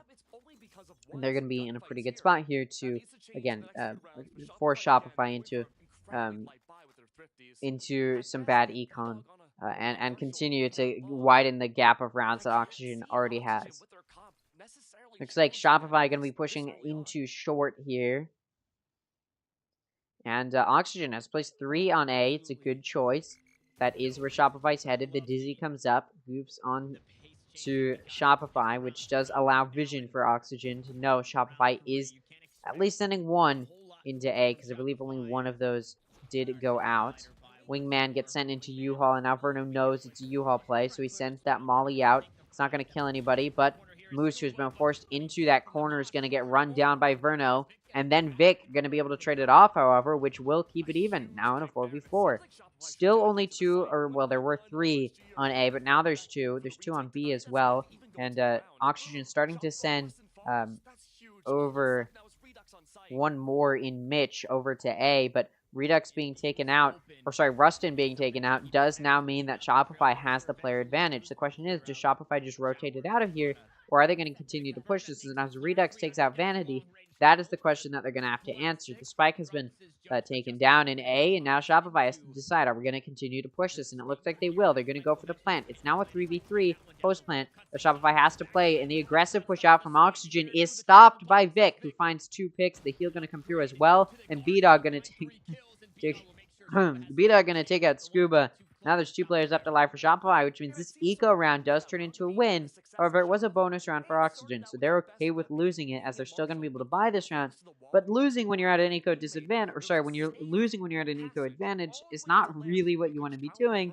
And it does mean now that both of these teams are going to be in a full buy. And you look at Shopify's econ, and it's actually a little bit better than Oxygen because they won on that eco round, which does put them at a little bit of a better spot to get a little bit of an eco bounce board, or backboard, as I like to call it. Orbital Strike for Vic here to try and use this round, and I imagine we'll probably see it come out here because Shopify does need to use whatever they can to secure this round, knowing it's going to be a buy from Oxygen, as they knew Oxygen was on a force buy the previous round. One thing I will say about that round for Oxygen is they pushed a little too aggressively. I think they overheated. They thought they would be able to take it if they just rushed in, and of course they got shut down immediately, as Shopify was just ready for that possibility. Mata going to be able to take out Verno. I believe Mata even got blinded. The Dizzy comes out from Verno to clear that entrance into Hookah, and it is going to result in him being taken out. Mata going to take out Scuba, and the push through Hookah starts. Ooh, Mitch not going to be cleared, and he's going to take out Mata and Vanity. Now it's a 2v1 on the site, and Mitch able to flash both of the players pushing in. Does mean that he even finds another before Vic finally trades him off, which does leave Vic in a 1v2, and of course the players for Oxygen have been able to rotate over. I apologize, I have been misspeaking or like not realizing what I'm going to say until after I've already started talking. I apologize for that. 2 ults for Oxygen to use this next round, but knowing that Shopify will not be on a buy, Oxygen likely won't be using those ults. Shopify really did need that round. Now you do see Moose able to buy, but it's going to be an eco round for Shopify overall, as they will be wanting to buy the next round. They're stacking up. Actually, they're somewhat defaulty again. They're split up so much, Tanner. It's making me 2 ults for Oxygen to use, and we will see again if those ults come out. But again, I doubt they will, considering that it's an eco round for Shopify. Although Thrash can be used multiple times in one round, it'll be picked up. I doubt it'll be picked up. There you go. Rustin gonna find an early pick on those pushers, or sorry, on the lurk into A. Shows me now no more Viper controller util for Shopify. 4v5 now gonna have to be played. There's 3 on B for Oxygen. They were definitely ready for Shopify to push in, and they're able to rotate one over as well, or any over who need to be rotated over. But the TP is taken. Redux in Showers going to stop the push into Showers from happening too quickly. Redux, oh my god, he's able to quick scope in on Mata. And now it's a 2v5 for Vic, and B-Dog, and well, Rustin just shuts them down. 2 kills for Rustin to finish it off. An eco round, not going to turn into a win this time for Shopify, as Oxygen's gun diff there was ever so prevalent. I mean, look at that play from Redux. That is a clip right there. Look at this. I mean, what on earth? I mean, that's why they signed Redux. That's why they wanted this new player, for things like that. Speaking of this round, though, it's going to be a buy for both sides. Shopify's got 2 ults to use, a Res and a Showstopper. Oxygen, though, still has the 2 from the previous round, Seekers and Thrash, and now they have a Showstopper of their own as well. So Showstopper for both sides, 3 ults for Oxygen. Redux going to take TP from B in order to watch Showers. Redux going to find 2 picks, one of them with the grenade, the other one with the op as he opens that door. And now Shopify going to have to play 2 players down, and this round just not looking like it's going to go at all the way of Oxygen. And that Showstopper still hasn't been used by Redux, but he has it to use in case he gets trapped here in this door. Rustin going to take out Moose. Vic finally going to be able to shut down Redux. He's also able to take out Rustin, who is in Showers, which does even this up a little bit. And Verno pushing out, trying to save his life. going to be taken out. Vic going to be able to take Verno out. Now the res going to come through, and suddenly Shopify has a player advantage, but Mitch going to be able to take Vanity out. And now it's a 2v2. Oxygen going to have to play this here. And B-Dog and Vic going to push into Mitch as they see him flanking. And now it's down to Scuba in a 1v2, who was pushing from short, but he doesn't quite peek out in time to catch a Shopify off guard. So now he's just going to run back and try and predict the rotate. It looks like he's predicting that the rotate will come through Cave into B lobby and into possibly Fountain. But he's ready. He's ready for them to push through there. Unfortunately for him, though, Shopify's not going for that, and now he's turning his attention to the possibility that it could be through A lobby into short. And well, he's ready for it, but Vic gonna win that exchange. So we just saw Vic put up a very, very impressive performance for his team in this round. I mean, just look at this. Show all of that for him. I mean, he's the reason that this round was won. And we've seen Vic win those times where the player numbers are not at odds, even just in this map, in this half. And I mean, Shopify really just going to be so thankful that Vic was able to win that round. That being said, they did lose the majority of their players, which does mean it's an expensive round for Shopify. And it does mean that Oxygen's Econ, which is already in a decent spot, still going to be able to buy this round. And Shopify not going to be able to completely full buy. You see Vanity going to be at Bulldog, so the eco disadvantage could definitely come through for Shopify. Although the majority of them will have good guns here. It could definitely still come through. 3 players on B for Oxygen, and it looks like Redux ready to possibly take Teleporter if he wants to. He also has Showstopper to use, again, if he wants to take Teleporter and use that Showstopper. Over for Shopify, though, they do have an Orbital Strike to use, as they're now pushing through short into A. Rustin's Orbital Strike, though, going to come out to try and clear, I believe that was used in the bathroom entrance. It doesn't find a pick. Rustin and Mitch going to find picks, though, which does mean that Oxygen will be up 2 players. And now this 5v3 going to be played by Oxygen, and Shopify has to decide where do they want to go. And Vic has taken out. There's that star player gone. So it's down to Vanity and B-Dog to clutch out a 2v5. And, well, the birds come through, but doubt they're going to be able to do a whole lot here. Shopify, or Oxygen not going to push into them. Flashes do come through, but B-Dog taking a little too long to peek, and Redux just going to be able to take him out. And now it's a 1v5 for Vanity, who may just want to try and save and get away with his life. He is spotted, and they're just going to wallbang him. He's flushed out, and Redux going to take Vanity out. Even if he hadn't, there was the flank coming in from U-Haul. This was just not going to go to Shopify after those first initial 2 picks from Oxygen. Playing at such a big player disadvantage is definitely not what Shopify had on order. And I want to point out what Oxygen is doing well here. And the main thing is that they're willing to rotate, first of all, very, very quickly. And they're able to just counterplay Shopify. Shopify's been trying to push onto these sites aggressively and quickly. And that's what they saw on that 3rd round, is they were just able to push on quickly. And immediately after that, Oxygen restructured themselves to be able to stop that quick and aggressive push. And it's been working out for them. They've been, in order to stop that, they've just been rotating quickly. So now Shopify does need to figure out how they want to restructure themselves to try and win these rounds. Shopify, though, going to be back on an eco round, so this round probably won't go their way. See the jump peek out from Hookah. They'll play from Verno to try and get some vision, but going to be peeking out when too many of Shopify are there for him to deal with, and he will be taken out, which does mean now that it's down to 1 on site in Rustin to try and lock it down. But he's in elbow, and, well, it gets walled off. So the spike's going to go down with no pushback, and a Viper's pick going to come out.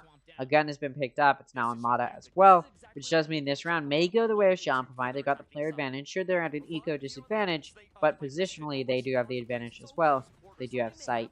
And it's now down to Oxygen to try and play this retake, and, well, it'll be difficult to do. Mata ready for Rustin to push through elbow, and he takes him out, which now makes it 3v5. Redux's Showstopper, though, plays beautifully as he's going to take out Vanity and Moose, which evens out that player count, and now that gun diff can absolutely come through as Scuba and Mitch each trying to pick, and now Redux's Operator going to finish B-Dog off. And this spike will be diffused in time, I believe, although it's definitely going to be cut close. The post plant not quite played quick enough, or long enough. I don't know why I said quick enough. Post plant not quite going to be played long enough, and, well, that does mean Shopify does lose it. And they used an ult to try and secure that round. To be fair, they had a positional advantage. They may as well try and use it. The fact that Shopify did not take that round is not going to be great for their ult economy, but It was also an eco round, so they were okay with losing it. And they made a good grounds there. They showed what they're capable of, but definitely could still be a bad show of what is to come. The fact that they did have that player advantage and weren't able to convert it into a win.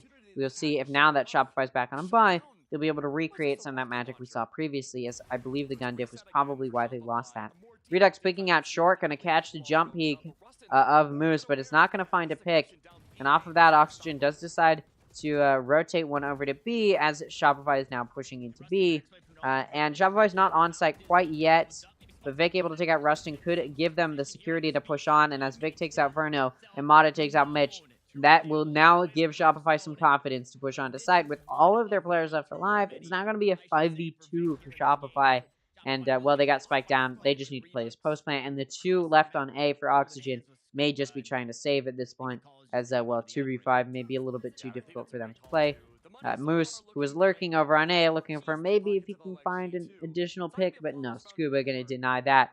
It's now a 2v4 for Oxygen, but again, they're probably just going to save their guns at this point.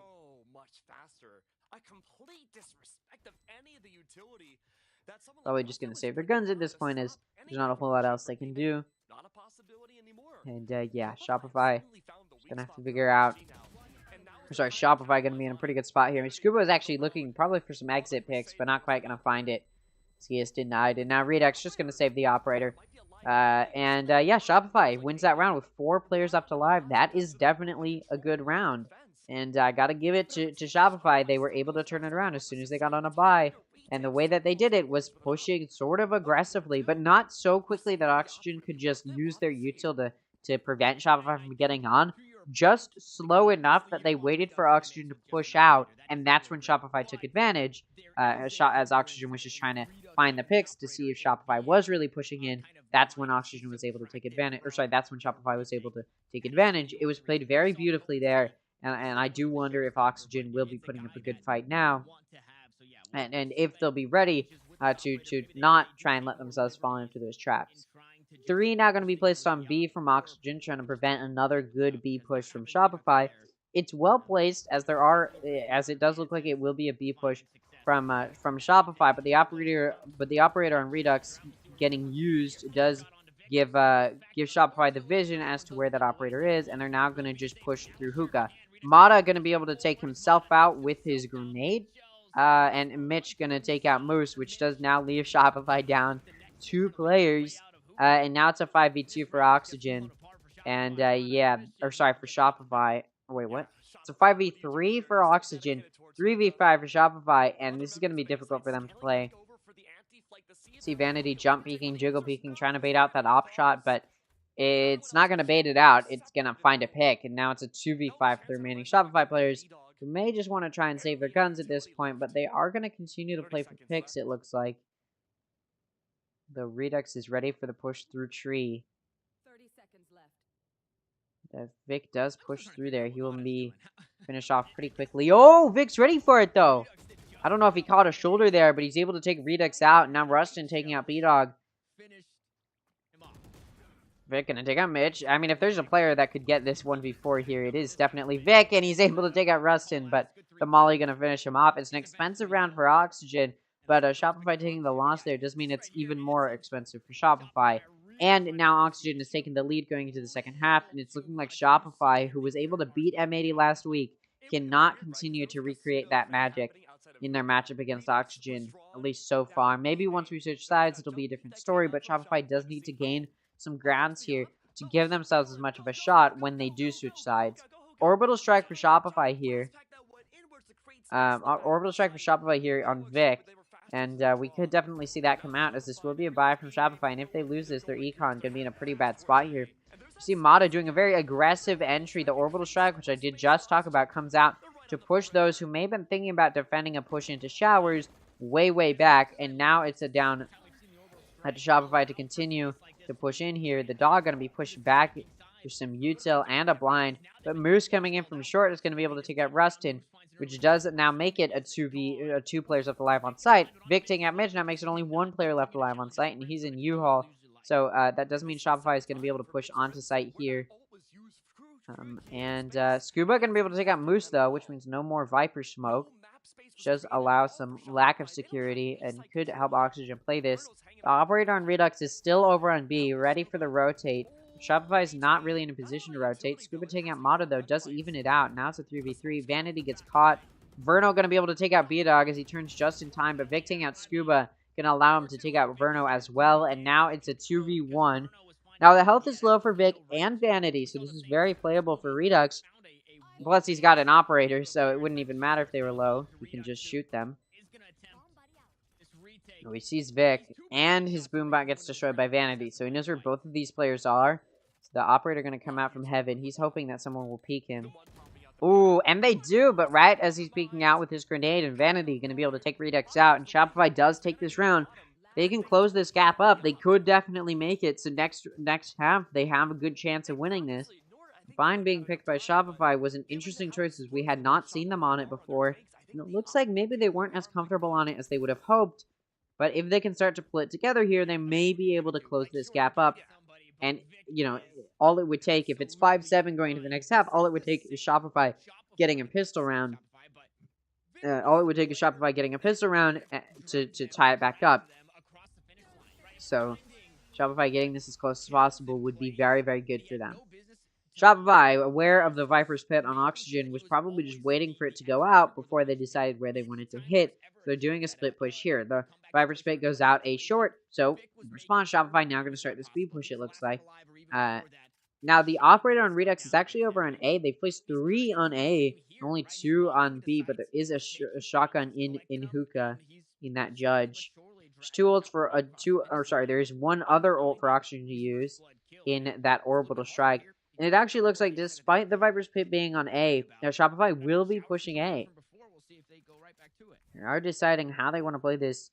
It looks like mostly they're going to be going through showers. Now, the thing is, Redux doesn't have the operator this round. The rounds that Shopify has been winning have been pretty expensive for Oxygen. And even the rounds that Shopify did lose were expensive for Oxygen. So although the operator is picked up pretty early on, it's not going to continue to be picked up here.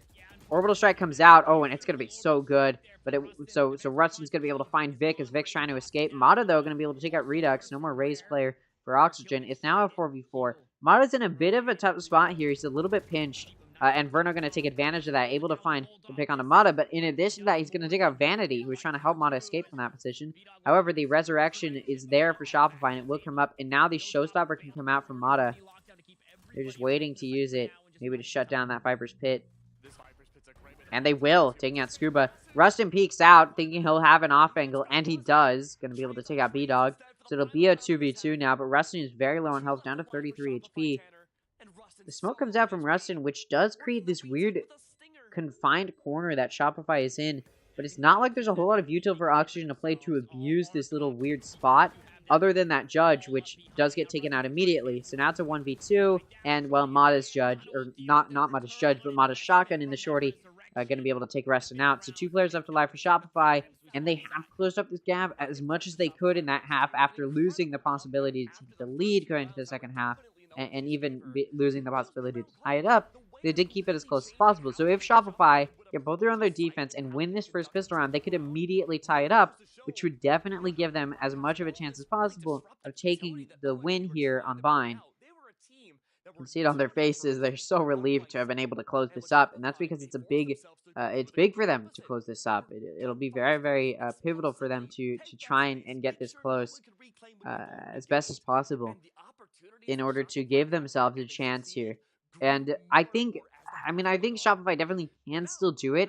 But now that it's switching sides, I do need to see how they play in their defense. If it's going to be a more aggressive defense, at least to start off this pistol round, which it looks like it may be. The push from B-Dog and Mata goes out showers, hoping to find maybe an early pick.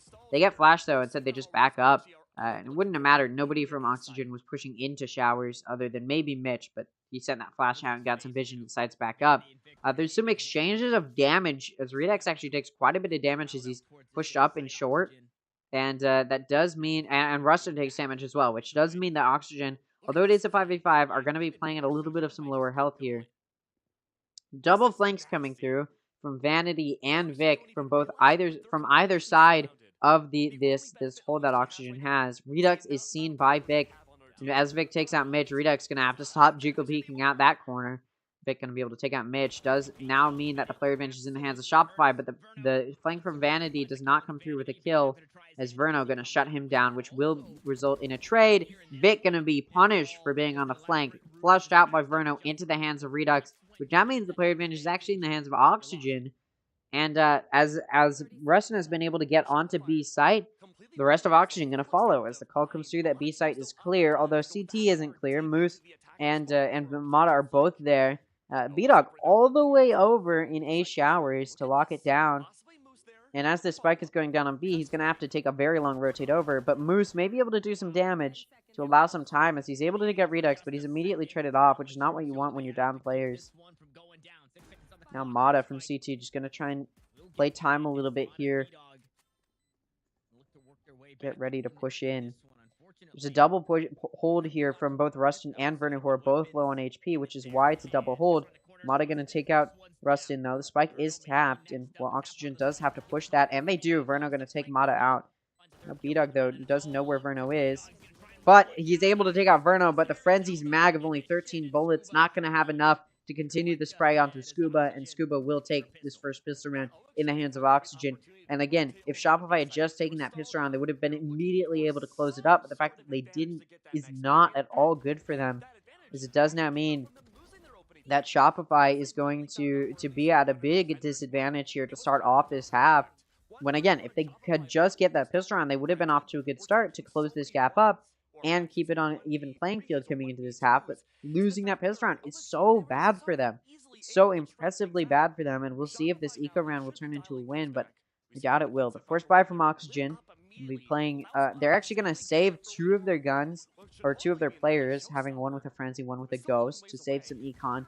Likely just to try and get that operator in the hands of Redux.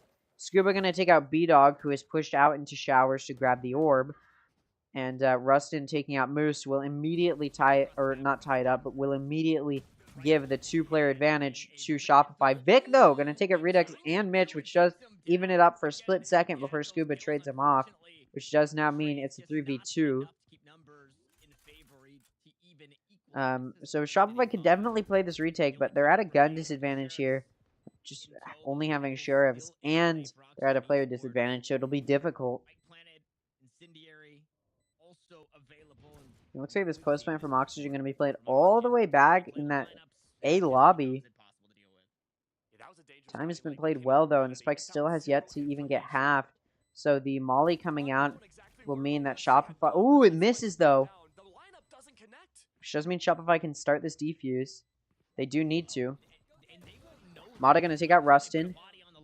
Looking for more. Spike still getting tapped. The flank coming in from Scuba, though, does push provide some pushback, and now it's a 1v1. Spike has to be held at this point. And Verno just going to be able to take out Mata and get away with his life. It's an expensive round for Oxygen, sure, but two of their players saving guns does mean that the econ not going to be hurt too badly here. And, yeah, Oxygen okay with losing all but one of their players here, especially considering one of the players that survived was one of the players who bought a gun. So econ here for Oxygen, you can already look, is so stable. Shopify now going to be on a buy. It's a full buy from both sides, and Shopify going to have to play super well here, and they do need this round so badly. If they don't, it'll be a pivotal round for Oxygen to win, and we could be looking at Shopify losing this map. Mata going to take out Rustin. He's backed up, though, by Vic, but the trade not going to quite come through. I mean, sorry, the trade does come through from Oxygen, but the counter trade does not come through from Shopify, which does mean this player advantage is going to be there for Oxygen. Redux, however, down to 18 HP, and that call would come through. And it looks like Vanity was hoping to be able to get that trade off, so he pushes out. He does get pushed back, and now the Thrash coming through to try and take out Shopify, but Vanity going to get away without getting hit by Thrash, and now Thrash can be super deep into B, or into Elbow, which does mean that Shopify can defend that orb and prevent Oxygen from getting it. The Sage Wall, which is actually pretty good to hold off Showers, is immediately going to be destroyed as Oxygen is teleporting onto A and pushing into Showers. Push is coming very aggressively, although Moose able to take out Verno and Redux. Not going to stop the plant, as it was Little Man, and the head's not quite where Shopify is expecting. But Shopify now has the player advantage to play this retake. It should be said, Shopify needs this round more than Oxygen does, because Oxygen's econ is stable enough to survive a loss here. B-Dog going to be able to clear out Scuba and Cubby, in short Cubby, and then Vanity taking out Mitch. What I was trying to say is Oxygen needs this, or sorry, Shopify needs this round more than Oxygen does, because the econ is so stable for Oxygen that they can afford a loss. And Shopify needs to win this with as many players alive as possible.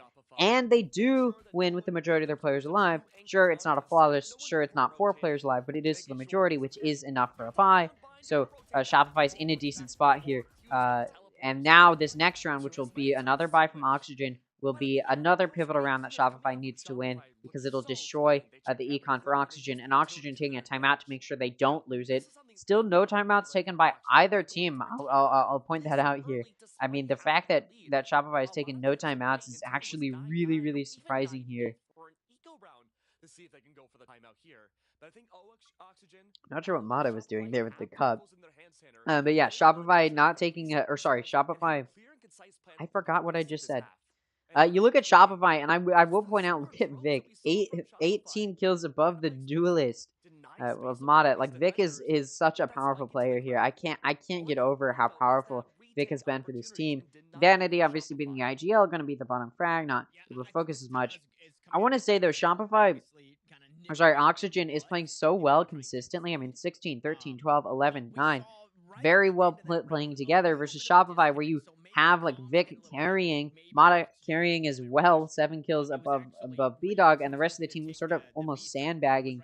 It's got to be tough for Shopify, as they, especially for B-Dog and Moose, who know they need to start, carrying their weight a little bit. Sure, Moose is a lurker. Sure, B-Dog's the Sage. Yeah, they're not going to be fragging as highly, but this many kills down could be one of the key reasons why Shopify is not doing as well. And I'm excusing Vanity here because, again, he's the IGL.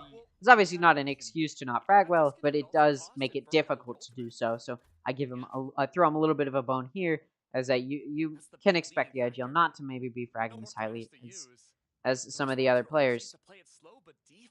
I've never seen that. Verno in a weird off angle here. But it's not going to come through with any kills. Meanwhile, Vanity going to lock down, as I was just talking about, the IGL not having an excuse to not frag well. He's I don't know if he heard me or what, but he finds 2 picks on Rustin and Redux. Now Verno gets picked off, who is pushing down Fountain, which does mean this push from Oxygen off of a timeout is immediately denied. Now it's an eco round for Oxygen. I thought it would be a forced buy, but they actually don't here. I guess they would like some good econ stability, maybe to get Redux and Operator.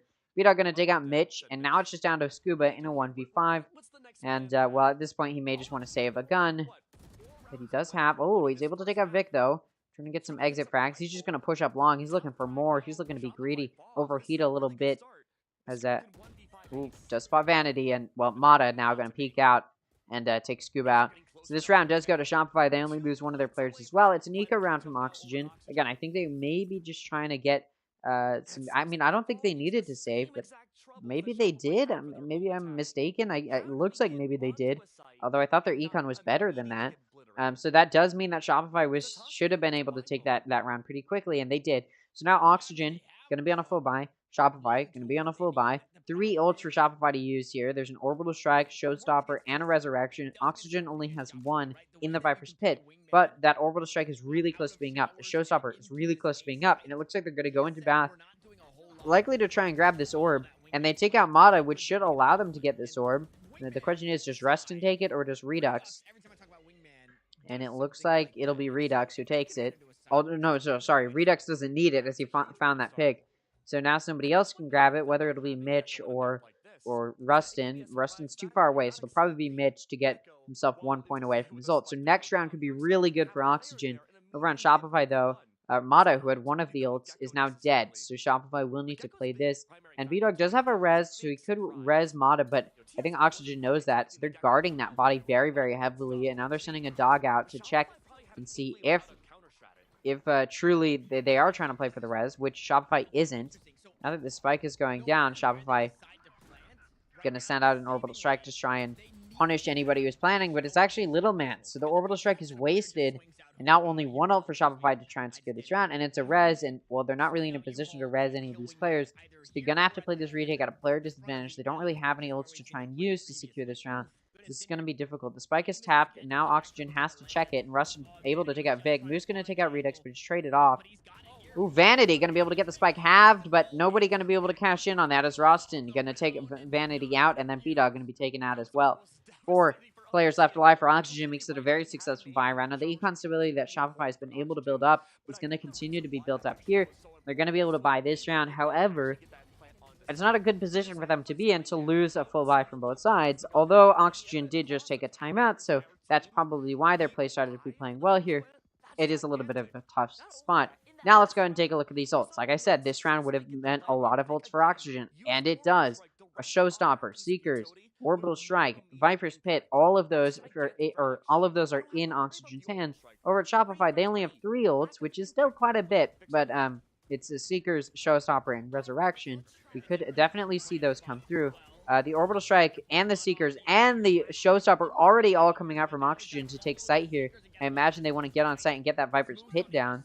They are able to do. The Viper's Pit does come out, and now the spike is being planted, so the aggressive push comes through. Now the question is, will a retake come through from Shopify? Will they lose Moose? Not like Moose had an ult, though. Although the Seekers from Shopify did already come out. Redux going to take out Mata, no more Showstopper, and now it's down in a 3v5. And Shopify once again only has 1 ult. Now the rest definitely could be in a position to come through, although Oxygen could definitely just shoot them through the smoke and prevent the res from coming through. And it looks like these 3 players for Shopify just going to save. And I can't blame them. If they lose this, it's a bad round for them to lose. And they have to play through a Viper's Pit. So yeah, taking a loss here, taking the loss but able to save 3 players is decent. Again, 3 players is a full buy, so it's a decent place to be in. And yeah, this is going to be a save for Shopify. They got to start making some moves, though. They may want to take a timeout here, as they did just lose 2 buys on both sides in a row. They do need to figure out what they were doing wrong there. And I think they probably should take a timeout. And yeah, they do. Okay, there you go. And the thing I've noticed from Shopify, I mean, just in that last round in particular, we can focus in on that, is, of course, how aggressively Oxygen pushed on. And typically, as a team, you would have a way to defend such an aggressive play, but Shopify did not. Shopify had no... They had nothing. They were not pushing back against how aggressively Oxygen did play there. Despite having ults to maybe try and do it with, they just didn't get the chance to use them, as those players with ults were shut down very, very quickly. I think in that case, Shopify should have been prepared for the aggressive play, should have been playing back to deny early picks, and then Shopify should have been able to pull out their ults. But again, those players that got picked off early were those players who had ults to use. And Vanity, I believe, had Seekers, which were used pretty early. Or maybe it was an Orbital Strike. Regardless, the ults were used pretty early. Or those players that had ults were taken out. Regardless, those ults were taken out very early. Whether it be because they were used, the players were taken out. Shopify did not have those ults to use. Which did mean that they just didn't have those ults to use. They had to play in a really weird and awkward position. Oxygen, though, did use all of the ults that they had available. So this round, they don't have any ults. And Shopify is going to force those players who did die. Which is why you see Mata on a Bulldog. But Shopify does have 2 ults to try and secure this round with. Now, again, one of them is that Resurrection, which we have seen Shopify opting not to use because it'd be too risky. Because these players have been dying in really risky spots to res, which is not resable positions. Meanwhile, the Viper's Pit has not... It just came up in the past round, but it does come up to lock down B long, and it does kind of prevent the push. Not really. Redux does actually push through it, but Shopify is ready for that. They do find that pick there. So now Shopify going to be able to defend a 5v4. There's 3 on B for Shopify to try and stop Oxygen from pushing in. But now, off of how slow it's been of this push, Shopify does actually start sending 1 back over to A. But now they're sending 2 now over to B to get a 4-man hold on to B. And Rustin going to be able to take out Moose. Does even that player count up. But Mata's there to trade it off to make it a 4v3. And that player advantage will be kept by Shopify. But Mitch able to take out Vic. But again, a trade comes through from Mata. Mata's taken out and Vanity taken out at the same time, though. Which means no trade's going to come through there. And now B-Dog in a 1v2. And all he has is an operator. This will be very, very difficult to play.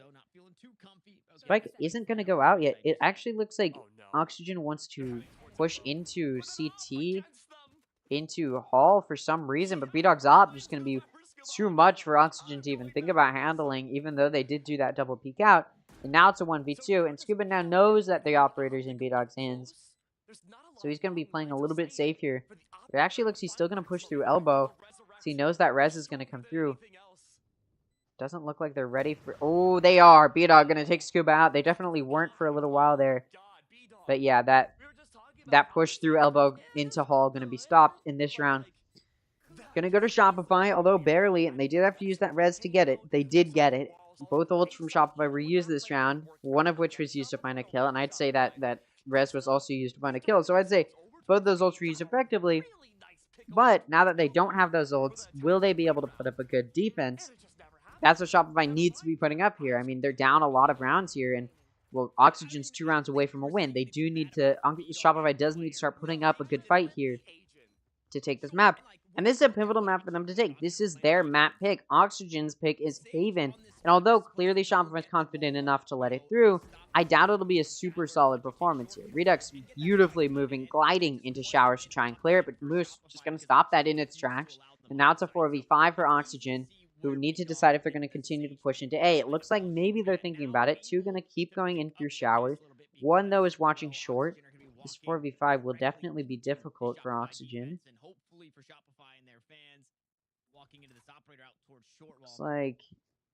Looks like Scuba is going to be jiggle peeking here, counter shaping, getting ready for this hold. The Thrash comes through from Oxygen to try and find some grounds, but B-Dog going to find a pick in short, which definitely helps prevent any grounds from being gained, and the Thrash does not find anything. Mata going to take Scuba out. Verno coming in from showers, and he's now actually on site as that spike has gone down. He's able to flank B-Dog. It's 2v4. Can Oxygen play this well? The question of the day, will they be able to?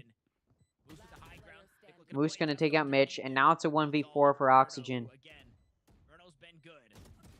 Vic going to take out Vic going to take out Verno. And that's going to shut down any hope for Oxygen to try and clutch this round out. And Shopify does take the full buy from both sides where no ults are in play, which is definitely a good position for Shopify to be in. And off of that timeout, that's definitely what you want to see. Still decent econ for both of these sides. Both of these teams going to be able to buy. The question is, can Oxygen buy here? And I'm not entirely sure they'll be able to. Let's see if they can. It looks like they can, but their econ's going to start to take a hit here. They do need to win this round to start to get that econ back in their control.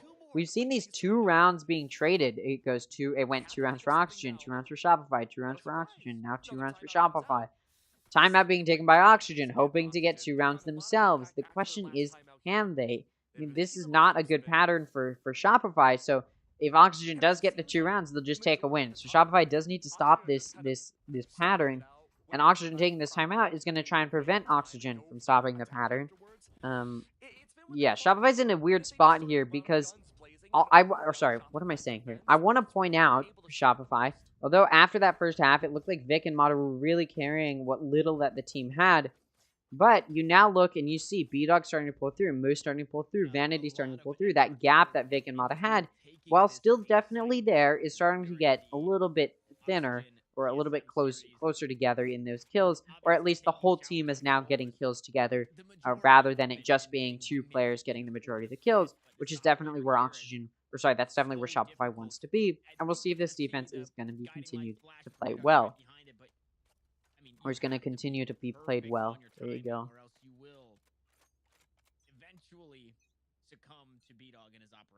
Yeah, this could be an expensive loss for B-Dog if they don't get that opening pick. Now Shopify going to be pushing out to A. This operator on B-Dog looking to do some damage. Skybird's going to come out. And off of that, the push comes in. And, B-Dog's still going to take out Redux, who was trying to punish the operator. They will eventually take him out. And then Verno going to be able to take out Mata, who's trying to protect B-Dog. Which it does mean Oxygen going to be up a player, but does mean that Redux was denied that early entry, which does mean that now Oxygen going to have to play without a duelist to help entry. Shopify doesn't have a duelist for re-entry, but if Shopify can just defend these pushes well, they may be able to do something. 2 on A, though, for Shopify, and only 1 on B in B long could definitely be bad for them. Could definitely be bad for Shopify, as Hookah control has been entirely given up. So if Oxygen does push through Hookah, this could be bad for Shopify, who won't be able to get on site quite in time to do a whole lot here. The Dog going to come out to clear Hookah, and it's actually going to be perfectly dodged by Oxygen, who's now going to be pushing down long. It does look like Vanity is entirely ready for that. There's some vision, and now the rotate's going to have to come through from Shopify. Vanity just needs to try and survive here. Get a few picks, maybe two would be ideal. So he would be able to even it back up, and he peeks out. He's going to be able to take out Rustin. It's not going to quite be traded off yet, although the dog, or was that a Seeker? I think it was a dog, came through. Although Scuba able to take out Vanity, and then it does get traded, which does mean now it's going to be a 2v2. And there's a Thrash for Verna. We'll see if that does end up coming out. And as that spike gets tapped, it does, and it's not going to hit. It does get destroyed, which does mean that this spike going to get held here. Vic going to defend that spike diffuser very, very well as he takes out Mitch and Verno. And now Vic going to finish the diffusal off to get to the orbital strike as quickly as possible. And Shopify takes a pivotal round as that does break the streak of trading 2 rounds each. And that's what Shopify needs. They can't let those rounds be traded like that. They can't be letting, 2 rounds, because that would result in Shopify losing, and they do prevent that. So now Shopify going to start to gain some grounds here, and they've actually been able to play these retakes. You look at these past 3 wins, and they've all been defusals, which shows you, even though Oxygen is getting these spikes down, it doesn't matter. Shopify's still able to defuse it, and Shopify's been winning these sometimes at a player disadvantage. Like we saw in the previous round, they were able to get that player disadvantage out of the hands of Shopify there. And then they were play on out of the hands of Oxygen there, and they were able to play it on even ground. Oxygen going to try and push into B here to start it off, although they are pushed back a little bit here. And Vanity going to be pushing out along with the help of Vic to try and stop the push down long. Vanity going to be able to trade off Vic. Mitch going to take out Vanity, though, but meanwhile, Moose going to take out Redux, which will keep it even now. It's a 3v3, although health is low for Moose. Could bear some difficulty. Now there's 2 on Oxygen for A. The TP did come through. The push for Verno is going to start into Bath. B-Dog may not be ready for how deep Scuba is into the site. B-Dog's going to take out Verno, but it's immediately traded off. Like I said, was not ready for how deep he was into sight. Spike's still not going to go down, though, as it was on Verno to try and let Wingman plant.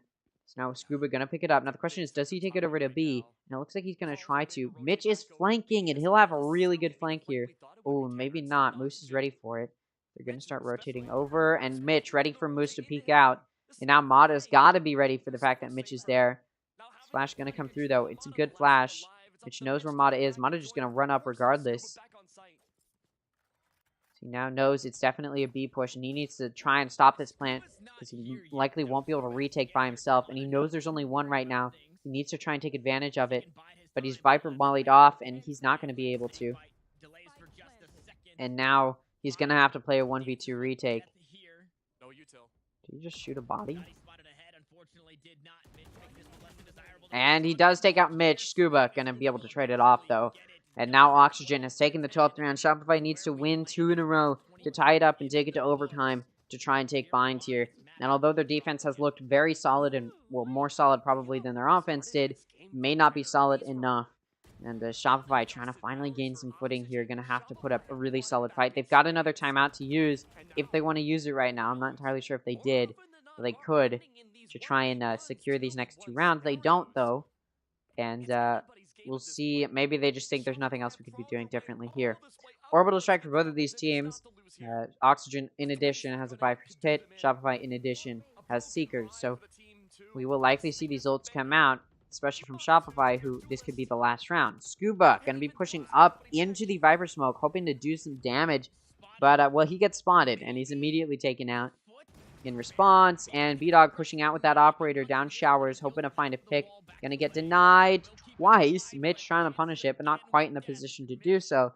So Shopify will not be able to even that player count out. And B-Dog going to get away with his life, although barely.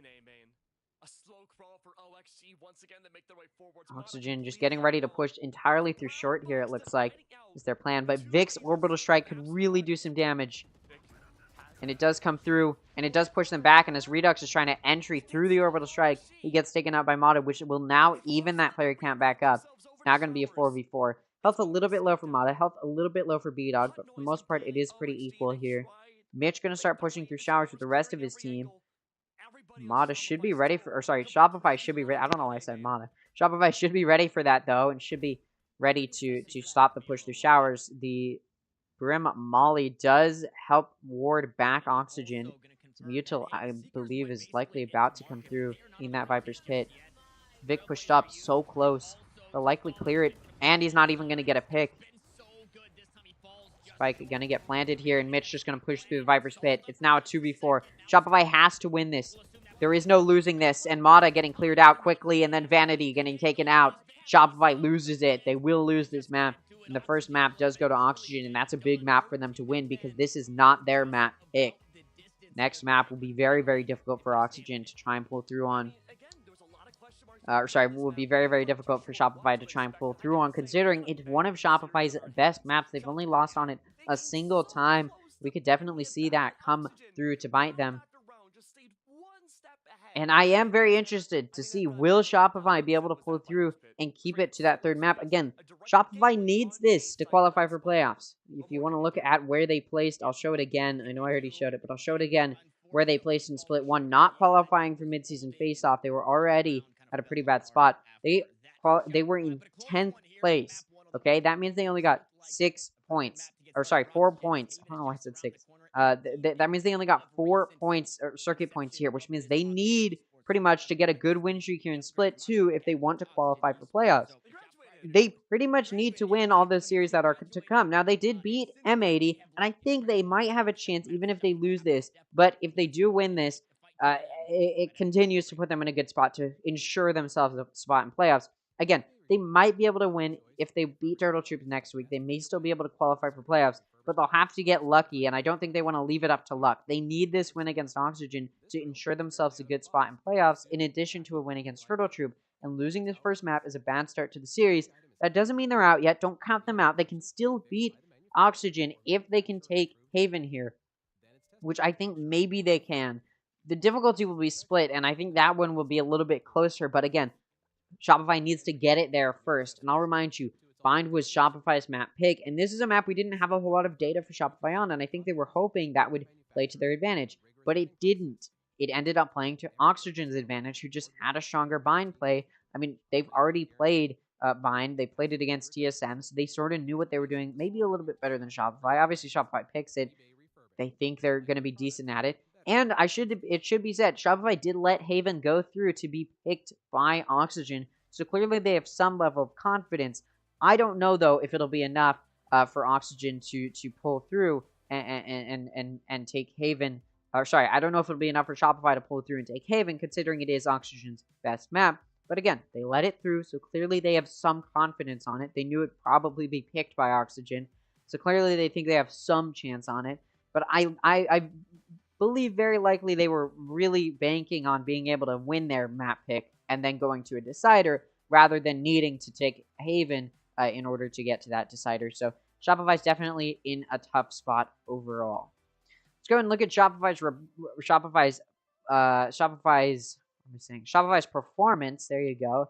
And this is what I said. On their defense, they really started to pull through. They were trading each other off. You saw their kill consistency be very equal. But it's on their offense where they really struggled. You had to see, or you saw, Vic and Mata having to carry through.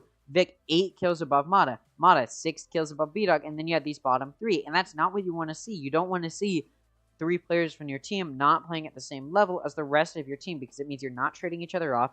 You're not playing in a positional way to enable the rest of your team. It means you're relying more on these star or key players. And that's where the offense really struggled for Shopify. I think had Shopify kept it tied going into the second half, or had Shopify played a better offense, I think they definitely could have pulled through on their defense. And they were pulling through on their defense to try and keep it close, but losing these first 2 pistol rounds made it very difficult for Shopify to recover, as they were already at a round disadvantage coming into this half. Then they lost the first 2 pistol rounds, and from there they had to pick up the pieces, and well, they couldn't quite do it. And unfortunately, at the end of the day, that's what matters, is picking up those pieces. So Oxygen able to take this first map. Let's take a look at Oxygen's performance throughout the entire thing, and you look at something that is a lot more consistent here. What is this? Oh, that's sorting by deaths rather than... Wait, what? What is this? 8.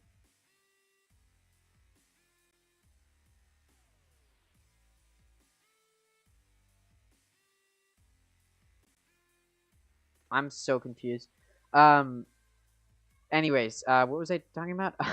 Oh yeah. Let's take a look at Oxygen's performance, because this is that kill consistency that I was talking about that we wanted to see, was kill consistency. We wanted to see these teams pulling together and getting a good even amount of kills. 19, 17, 15, 19, 17. Like, that is good kill consistency across the board. You're keeping it very narrow. You're keeping all of your players around the same amount of kills, which means you're there to trade each other off. It means you're playing well to enable all of your players. And it really shows that Oxygen had some practice with their team composition, and that's why they were able to pull through. I was going to look at that because I thought it was going, but it's just an ad for their Discord server. Select NA Challengers fan zone. Pick your favorite team from the drop-down menu, and don't forget to show off that banner in Discord and on your socials. And that's it. But yeah, this is just like a position that is just very, very strange for Shopify to be in, where they probably, again, I think they were hoping that they would be able to take their map, and the fact that they have to take Haven now to get it to a third map, I don't think this is the position they wanted to be in, and honestly, I don't know if it's a position that they can win. Let's go ahead and take a listen to what the casters have to say, though. And it could be over quite quickly then, because this was something, Tanner, that they were talking about in that before match interview. If it goes to Haven, they feel good. Yeah, that they do, and for good reason. I think they've got a loss to Turtle Troop in recent times. They've got a loss to G2, but that loss to G2 has also been righted in having played them again. So map number 2 looks good. Map number 1, however, I will say I'm incredibly impressed. Obviously, Shopify not having any record, any officials on bind, came into this one obviously with the game plan, and the game plan seemingly worked. The attacking side for Oxygen is usually incredibly strong, and it wasn't a strong finish, right? They didn't sprint across the finish line to finish this one out. Shopify absolutely made them work for it, and I think had we seen maybe a bind previous to this one from Shopify, some more experience with this composition and the roles that they're playing, this one goes a little bit further or could swing the other way. Yeah, I think you're completely right. There was a lot of question marks that we had going into this series, both in terms of, you know, some of the new players coming into both teams and just like the overall map selection. But honestly, I think Shopify put up a great effort, especially when they were able to start turning it around for their defensive side. I think they were looking a lot more confident and comfortable. Hopefully that transfers over into Haven too.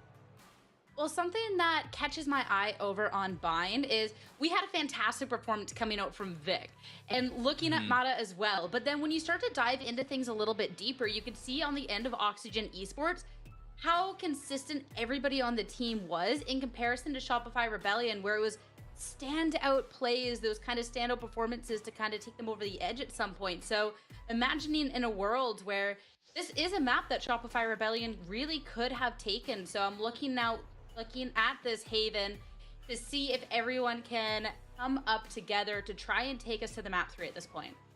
Yeah, I think it was really important too for Redux to have kind of this head and shoulders performance above the rest of the team, right? I feel like it was very important for this young duelist, this star coming into this team, to have a map like that, because last week he didn't have to do that. And he even mentioned it in his interview, right? Sierra, I think it is you who interviewed him, and him saying like, hey, I wasn't the flashiest, but I just took space for my team and they made it work, which is everything that you could hope for from a duelist. But when you talk about Redux, when you look at Redux, you expect this guy to put up the numbers behind it. So I think it's really important that he got a strong map 1 in this series underneath him. Going into map 2, another strong map, a map that we've already seen and already seen him do okay on it, but not necessarily have this star performance that we expect from him. So I think that was a really good start for Redux, and him finally kind of sitting or filling the shoes that have kind of been expected of him. Maybe not the shoes that he's, made for himself, but the shoes that we did as a community kind of put up there. They're pretty big shoes. They're like size 17 or 18 or something. Yeah, our homemade shoes. Yeah, exactly. I will say it was a pretty great interview, but I don't want to take credit away. That one was Bach, but it was really insightful for anyone who does want to go back and watch it. And I definitely agree with you. And I feel too, with the team, they're just looking so great on the end of Oxygen Esports. That this Haven now, Keg, I mean, Shopify Rebellion, it's never over and out. The Shopify Rebellion, I think they've definitely proven in the last few weeks that they could be such a strong squad, but it definitely looks like a little bit of a tougher road ahead with what's Yeah. on the horizon.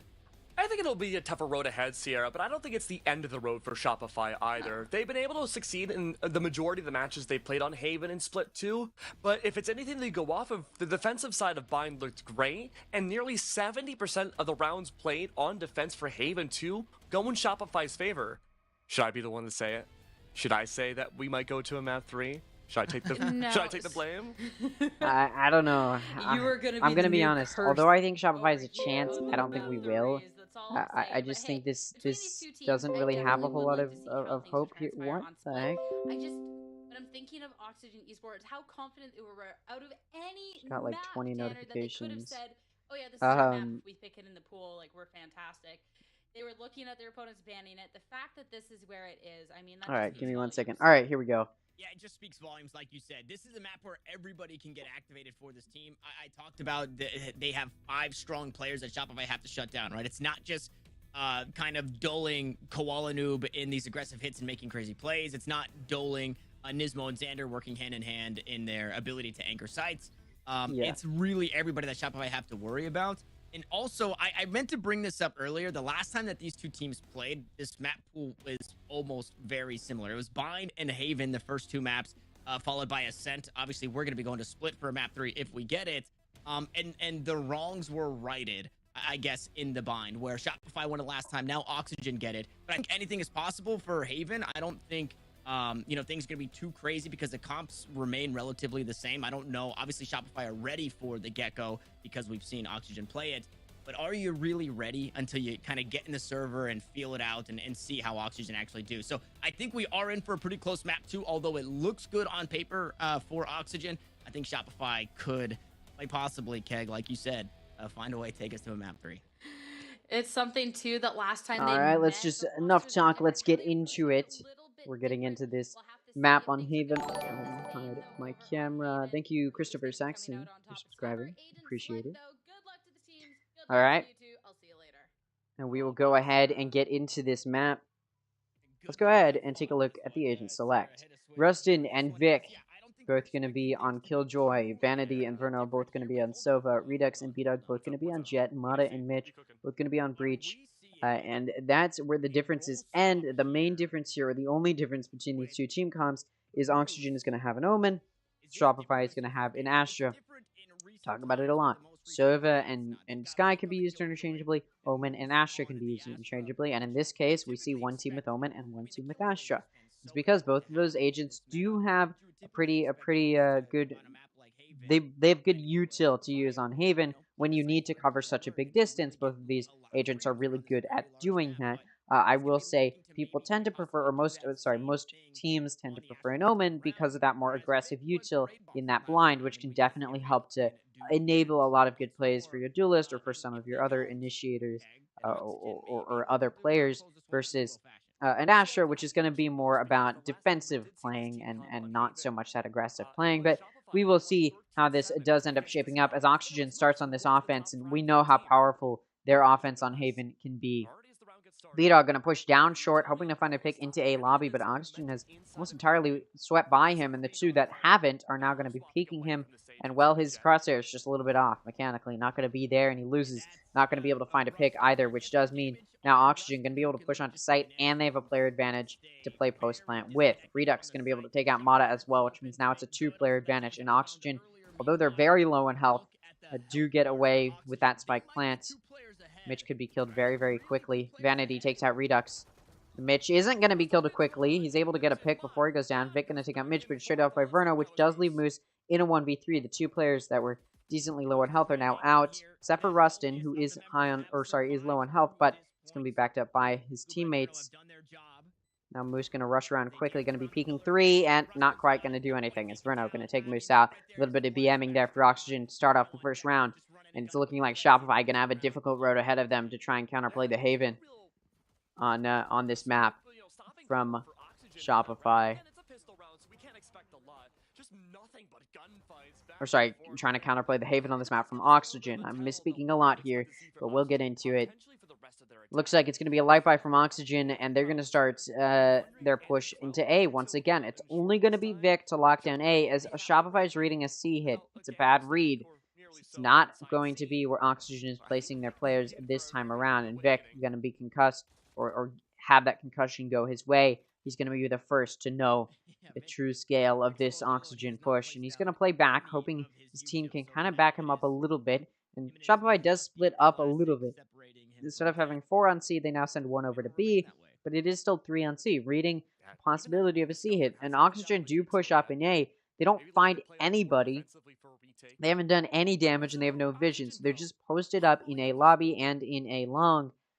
They still have yet to move. The question is, do they just continue to push into A, or are they going to rotate out and possibly go C? Looks like Shopify going to be steady in their holds. 1 in A heaven, 1 going to be in A link to watch B, and then 3 on C site to lock it down. And it looks like Oxygen going to continue this push into A. The flashes come through, and yes, Oxygen will be pushing into A. The call comes through that it's an A hit, and in response, Vanity going to start rotating over to A, but maybe a little bit too late, as A site has already been taken up. This plant going to come through, although the concussion does come through. Could definitely be a little bit of a tough spot here. Mitch going to take out Vic, though, and now it's a 4v5 for Shopify.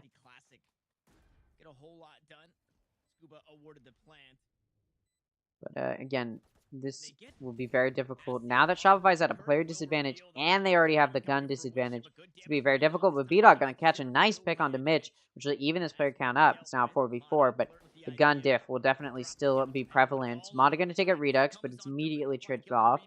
It's going to stay at 3v3, or it's going to stay an even player count. But Spike's been down for a while. Shopify needs to start either trying to retake or just watch exits, and it looks like they're going to be watching exits.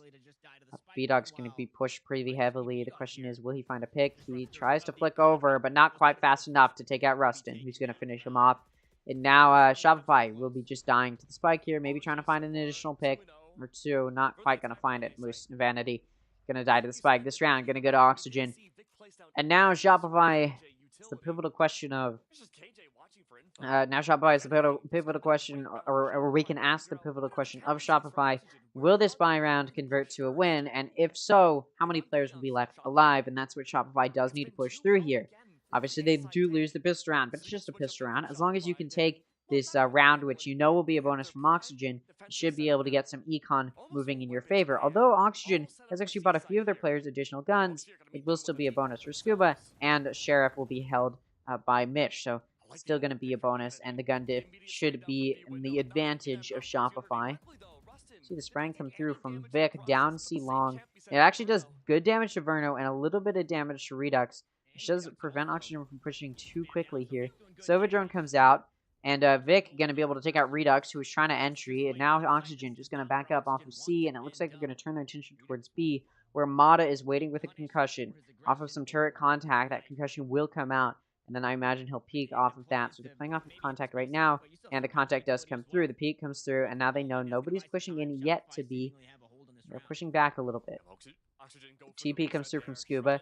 No Killjoy util near him. There is some, which does push him off of the default plant there in C-Link.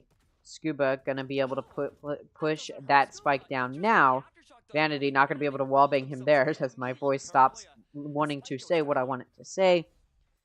So Oxygen does get that Spike down, but they are still down a player. And again, that gun diff could definitely become ever prevalent. That Nanostorm going to be used. Let's push back the retake of B a little bit. While B-Dog's coming from the flank from A lobby. Rustin going to take out Mata. Vic going to take out Rustin. B-Dog's flank going to take out Mitch. Moose going to take out Scuba, who's also flanking. And now Moose also going to take out Vernon. The double flank does come through, and it allows for the retake of B site to be executed pretty beautifully. And that does mean only 1 player lost for Shopify, which is a pretty successful buy round. Although, you know, it would have been nicer if they had a flawless round. Still going to be a decent place to be in. Now Oxygen going to be on a full buy. Shopify Rebellion going to be on a full buy. It's going to be a buy from both sides. It's going to be very difficult for both of these teams to play effectively. The question will be, who's going to come out on top when it comes down to when it comes down to both of these teams being on a full buy. We see Breach for Mitch. Having a rolling, or the Breach on Mitch have a rolling Thunder this round to try and use to secure it, and I imagine we'll see it come out. Over on Shopify, but we do have Vic kind of close to an ult, but not close enough that he can just pick up an ult orb and get it, so they're not going to try and get him that lockdown. Oxygen going to be making some sound A. They do concuss. The arrow, though, comes out from Vanity, and they just back up off of that. Now they're going to rotate it over to C, it looks like. Yeah, looks like that's where they're going to be taking it, where Scuba's been lurking this whole time. Vic jump peeking out. Going to get spotted, and now the shots come through, so Oxygen going to start this push up to C. So Vic going to peek out, take out Mitch. It's traded off by Scuba immediately, and they know where Moose is, so they ping him and take him out. Which does mean that now Oxygen going to be playing with a player advantage. It's a two-man flank coming through from B-Dog and Mata. They're going to get all the way through, and they should be able to have a good flank, but Oxygen there to try and combat it. They only see Mata, though. They don't know that B-Dog is also there, and B-Dog going to take Scuba out. Flashes come out. This flank could do some real damage, but it's going to be denied by Rustin. Now it's down to Vanity in a 1v3. He gets spotted as well. Now he's going to be in a tough spot, to say the very least. Going to have to try and play this post-plant retake, but probably won't be able to. And at this point, he's just aggressing a little bit for picks. He's going to find two. Could he find another? Not quite. The IGL not going to be able to do a whole lot here. Not going to be able to defuse either.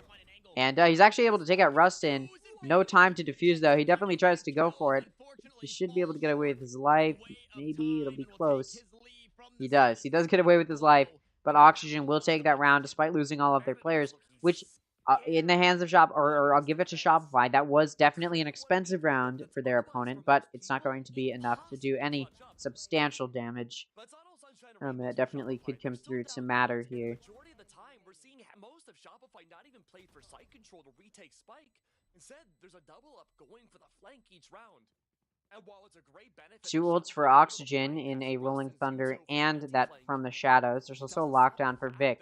So Oxygen has some good ults here. Shopify only has one. Imagine we'll see a lot of those come out, as Shopify will be on a bye this round.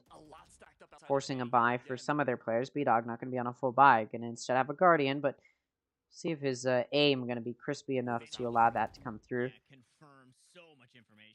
And that Sova drone comes through, and now Shopify is definitely aware that there's quite a few on A, or could be quite a few on A. Mata and Vic going to be pushing out short, hoping to maybe find a pick, a flash out, but not going to see any early engagement, so they back up. Rolling Thunder going to come out, and it does hit two. Vic going to be left alone on the site, and although Redux gets concussed, he's still going to be able to take out Vic. We know that one is Heaven in Vanity. And this plant is stopped.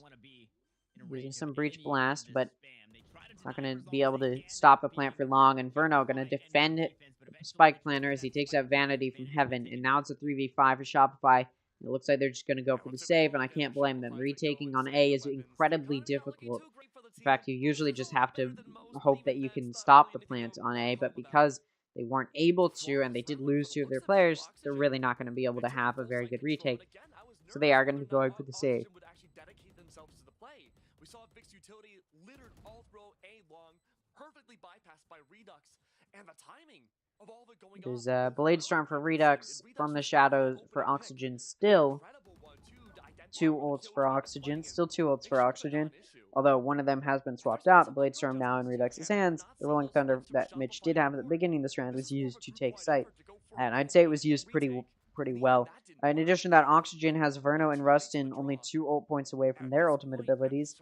For Shopify, though, they've got B-Dog only 1 ult point away from his Blade Storm. And Vanity 2 ult points away from his Hunter's Fury. And again, still have that lockdown. Shopify will be on a bye, technically, but Vic and Vanity will be taking Eco, so this is sort of an Eco light buy for Shopify to combat Oxygen, who is going to be at a pretty massive Eco advantage this round. And again, they still have those 2 ults to use. They're definitely this round going to be working to try and get those ult points up for those players that are pretty close to their ults. Oxygen going to be pushing down to C, and nobody for Shopify going to be on C site to defend it, although there is some Killjoy util.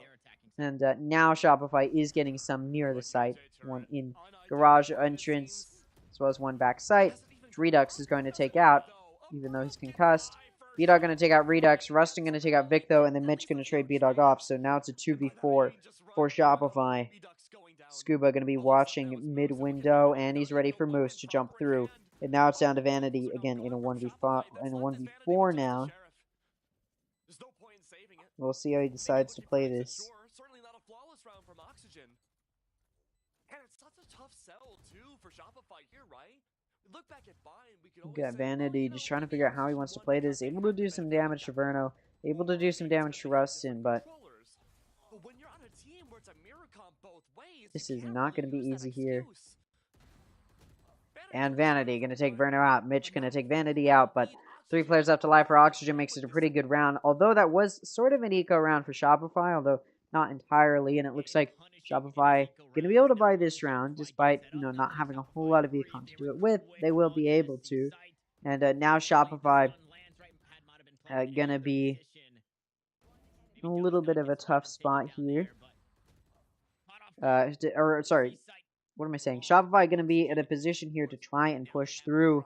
I mean, at this point, they've got to be worried. They're taking a timeout, and you can't blame them. Oxygen has just taken so many of these buys from both sides. Although Shopify did take the first buy from both sides, it was not enough, or it was not a... Or actually, no, I don't think they did. That was the bonus round from Oxygen that Shopify has taken a win on. So yeah, no. This has not gone well for Shopify so far, and it seems like Oxygen's only gotten more and more stable in how they're playing this offense as time has gone on. And you look at Lewis, he just doesn't look like he knows what to do here. It's going to be a lot of Shopify just trying to figure out how they want to play this and how they want to pull through here. I will say Vic, who was the carry on Bind, has not really been carrying this time around. Neither has really any of Shopify. They've all been staying pretty consistent, which, yes, is what I like to see. But you also do want to see getting a lot of kills in order to win. And Shopify's just not getting very many kills. Over on Shopify, they've got 3 ults this round. Bladestorm, Hunter's Fury, and Lockdown. You'd think maybe B-Dog would be using Bladestorm instead of a buy, but not quite. Over on Oxygen Esports, Redux going to be using Bladestorm instead of a buy. And Verno going to have a Hunter's Fury. We'll see how these ults are utilized, and if they're going to be utilized well. So Oxygen is going to be pushing into C.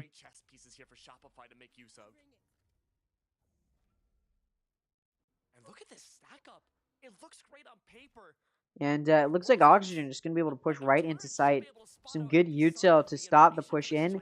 But Shopify, who has placed many on A, looking for a good A hold. Nobody going to be going A, though. So Shopify decides to send all of them for a flank. And, well, they get 1 kill. The rest of them going to be taken out. Now Vanity alone in a 1v4. Gonna have to figure out how he wants to play this retake, if at all, if he may just want to save his gun. Does have a Hunter's Fury. Oh, he does spot Redux, and now Redux knows where he is. Spams come through into Garage to try and flush him out, and they do. Redux going to take advantage of it. And now Oxygen on that 6th round, and it's looking like this will be a rollover series for Oxygen, who may just be able to roll through Shopify and prevent them from even thinking about getting a series up on them.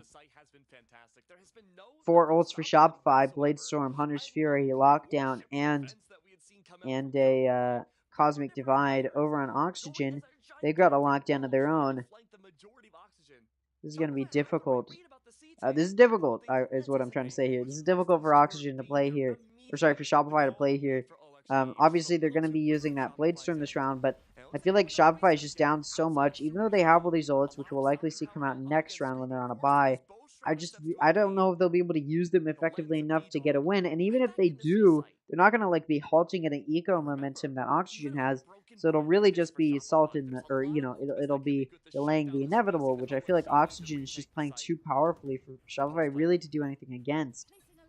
It seems like Shopify's been doing a bad job of preventing Oxygen from getting onto these sites, and then they're relying on being able to play retake, which they have not been able to do. They're not trading each other off on these retakes because, well, Oxygen's just been playing too solidly to prevent.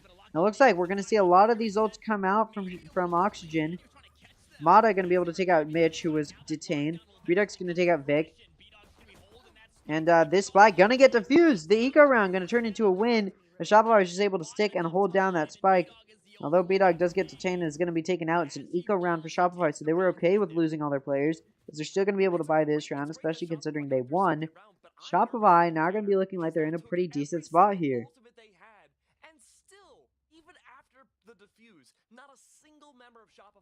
And yeah, Shopify able to get that round. As I was just talking about how their retakes have not been solid, but they did have to use all of their ults to secure that round, and it was an eco round. So they do take a win, but the question is, now that they're not going to have any of those ults, will it come through for a win? I'm not entirely sure it will. I mean, again, they need to be preventing Oxygen from getting out of sight. An early pick, though, for B-Dog could help prevent Oxygen from effectively taking a site. B-Dog re-peeking now. Not going to spot anybody. Now he's just going to play back. As Oxygen is pushing down mid.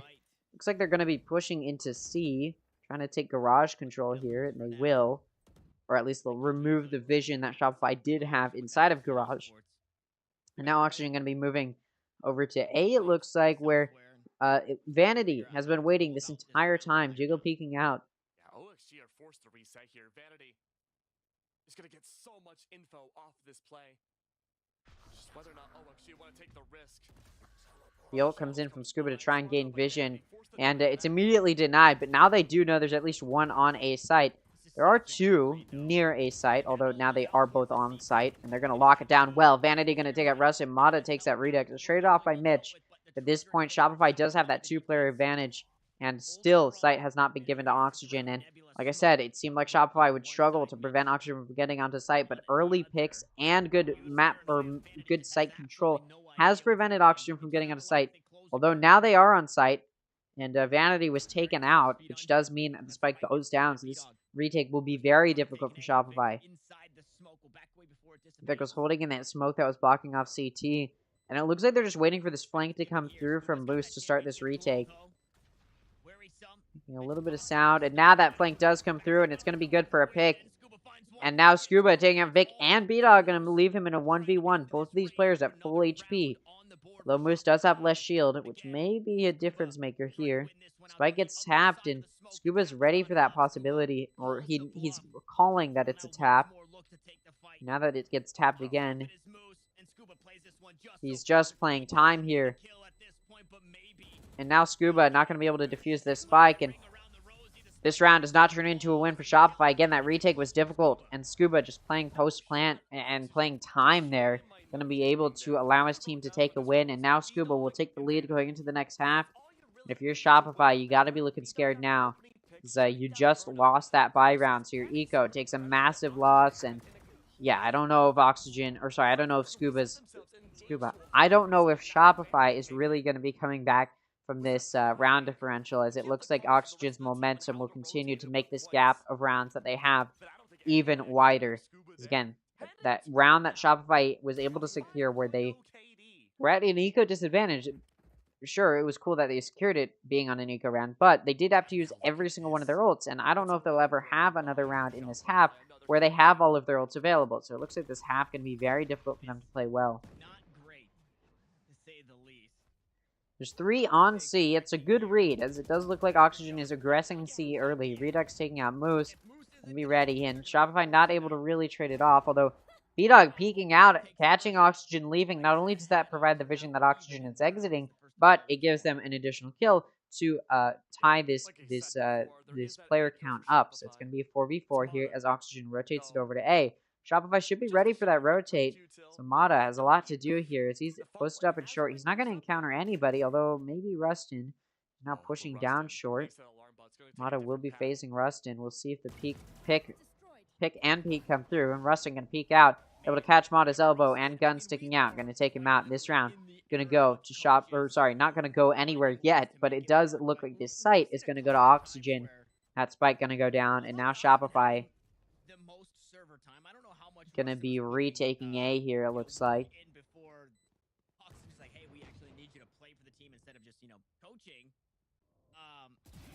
Redux going to take out B-Dog. And yeah, this eco round not going to convert to a win as Vanity gets taken out by Redux. Vic going to take out Scuba, but Rustin going to immediately shut any hope of a retake down. 3 players left alive for Oxygen, makes it a pretty successful round, and now Shopify going to have to figure out how they want to play this next buy round to try and secure a win. They've already used a timeout in this half, so they don't have another one to work with unless they want to, double stack in one half, which I doubt they want to. And it looks like Oxygen going to be closing out this series, or sorry, this half here with a pretty good lead to try and close out this series. They are currently on.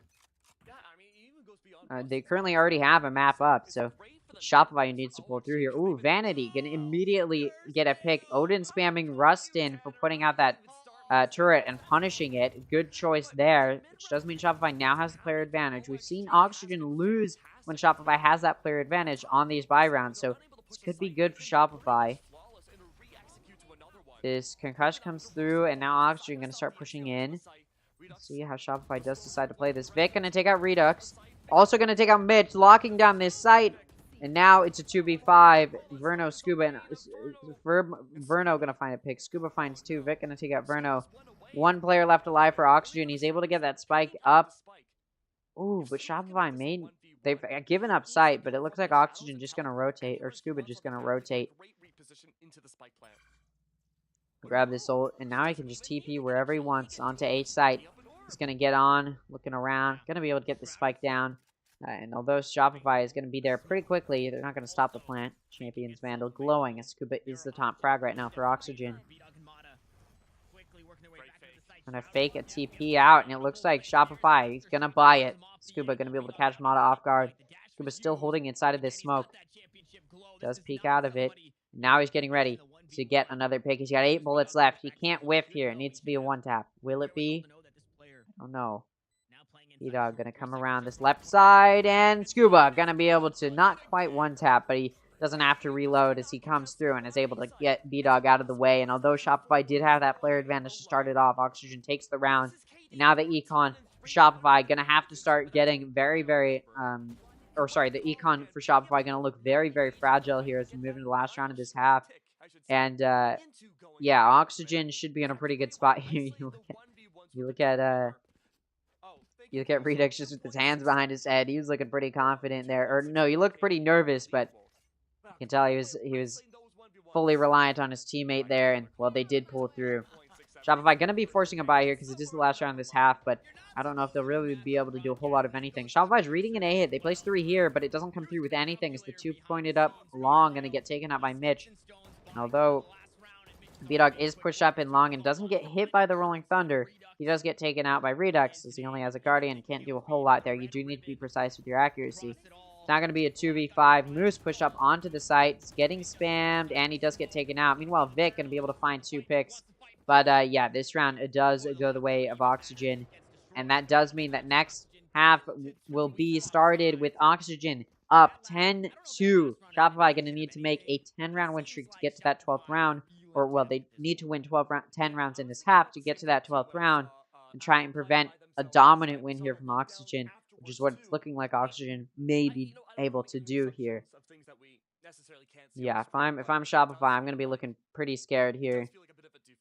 I mean, honestly, the mental game right now is really what's going to be bringing Shopify down more than anything. Because at this point, I mean, the confidence you may have had otherwise is just going to be completely shot here. If Shopify can get this pistol around, they may be able to start what needs to be a good comeback. And this is an offense-sided map.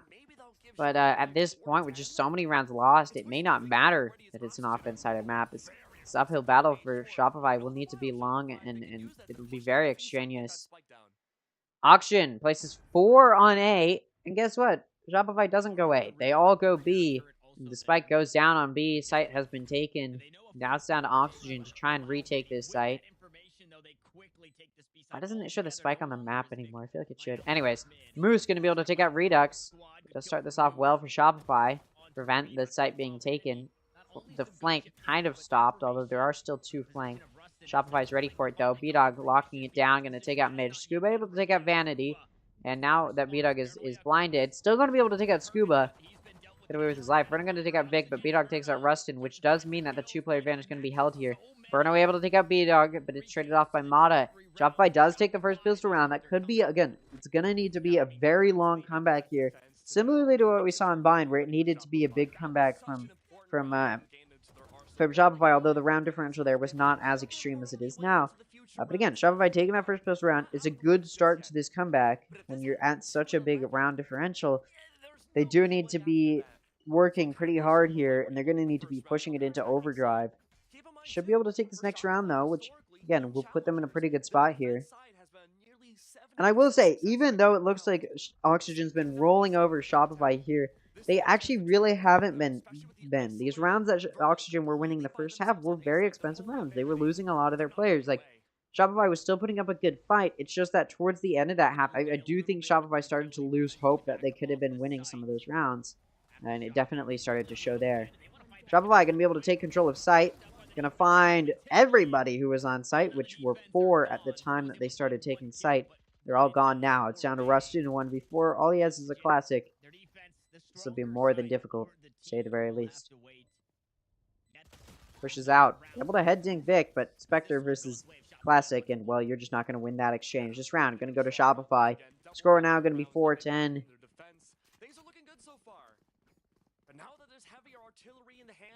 And Shopify going to be forcing one of the players who did die, but for the most part, this is going to be a bonus round for Shopify.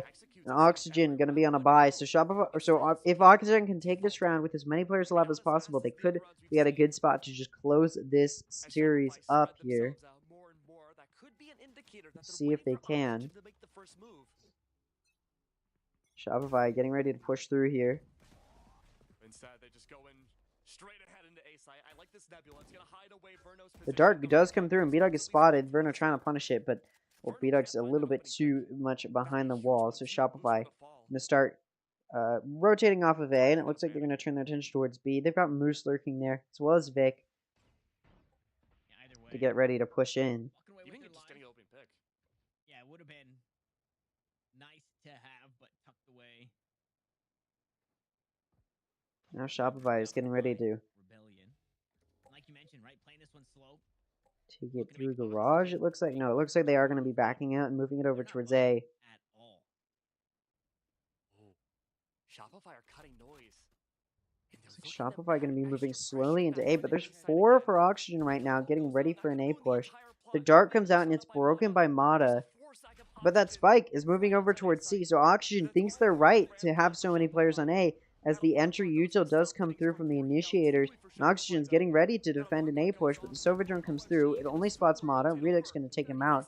But that spike, again, still not in C. They still have, though there are 3 for Shopify moving through mid, still have not taken C site quite yet, which means the spike going to take quite a while to go down. And Rustin locking down the site, going to take out B-Dog, so the spike isn't going to be allowed to go down, and now Oxygen's had time to rotate. Although Moose going to take Rustin out, the spike finally going to go down, but a lot of util going to try and prevent the plant. Moose going to take out Redux, Mitch going to take out Moose, Vic going to take out Mitch. The spike needs to go down now, and it's stopped by Scuba, who takes out Vanity and Vic, who is planting. And Oxygen does take the first, this buy round. Now that was a bonus round for Shopify though, and they killed the majority of Oxygen's players, which does mean it's a pretty successful bonus round. Shopify will now be able to buy, and yeah, their econ going to be in a pretty decent spot here.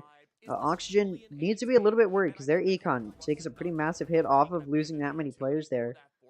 Although they do end up taking the round, which just put them in a decent spot, and they will be able to, or they will be forcing a buy here. It's not going to be a full buy, and Shopify, well actually Shopify not going to be at a full buy either, as B-Dog's going to be using the Blade Storm, but could definitely still be a good buy here.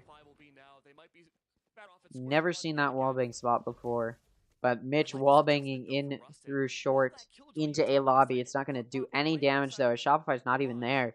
They're pushing in through mid and getting ready to push into, looks like Garage and into C is what they're trying to do. And the entry into Garage starts for B-Dog as he takes out Rustin. He's going to pick up a Judge there. Could be helpful. It depends on how he decides to play with it. Looks like he's just going to lock down Garage window. He does get flash, but nobody going to take advantage of that. And Garage control has been given to Shopify, but Shopify is actually going to be pushing into B off of that rather than into C, which is definitely what Oxygen is expecting. Although the 2 posted up in C Link will be ready for the push into B to definitely defend it, and that's what we see. Mitch taking out Big does prevent the aggressive push into site, which does mean that now Shopify has been stalled out and that player count's been evened out. So this is definitely not a good position to be in. And Mitch winning his exchange with Vanity, though he does get traded out, does continue to stall out Shopify, who do need to start pushing into a site here. They've got 25 seconds to decide, are we going to take it through Garage into C, or are we going to continue to try and challenge B? And I think challenging B would have been the better option, because Oxygen is ready for the rotate through Garage. Although they don't take anybody out, B-Dog is now down to 9 HP, and Verno is still on site to lock it down, and he's going to be able to take out Mata while Scuba takes out B-Dog, and now it's a 1v3 for Moose. Time is ticking down. Once again, a very long round, and Moose taking out Verno, but Redux is going to take Moose out, and the buy from both sides turns into a win for Oxygen. Although it's expensive, it does mean Shopify will no longer be able to buy this next round. In Oxygen, on series point, is that a buy to be able to take the series in a 2-0 against Shopify Rebellion and continue to put down Shopify and say, yeah, no, you got lucky against M80, buddy, all right? You're not going to do well against a team like us where all of our players are good across the board. And that's what Oxygen is trying to prove here. Although Shopify will be forcing because they have to. It's not going to be a great spot to be in. Shopify now pushing down into the 4-man hold from Oxygen. Redux going to find the pick onto, or sorry, Vanity going to find the pick onto Redux. Scuba going to be able to take out Mata. Moose, though, going to take out Scuba and Mitch before getting, or it doesn't get taken out, actually. He's going to be the last remaining player, but Verno just going to shut it down. We're so many players left alive for Shopify. It's actually a 2v2, but Verno just going to shut it down there, and, well, that's it. 3-map series is over. It's quick and easy, or it looks quick and easy for Oxygen on Haven. That's going to be it for me. Thank you guys so much for watching this series and this stream. If you guys did enjoy, make sure to scroll down, see if you subscribe. If you aren't, thank you so much. If you aren't, I'd hope you would consider it. I'll see you all next time. Goodbye.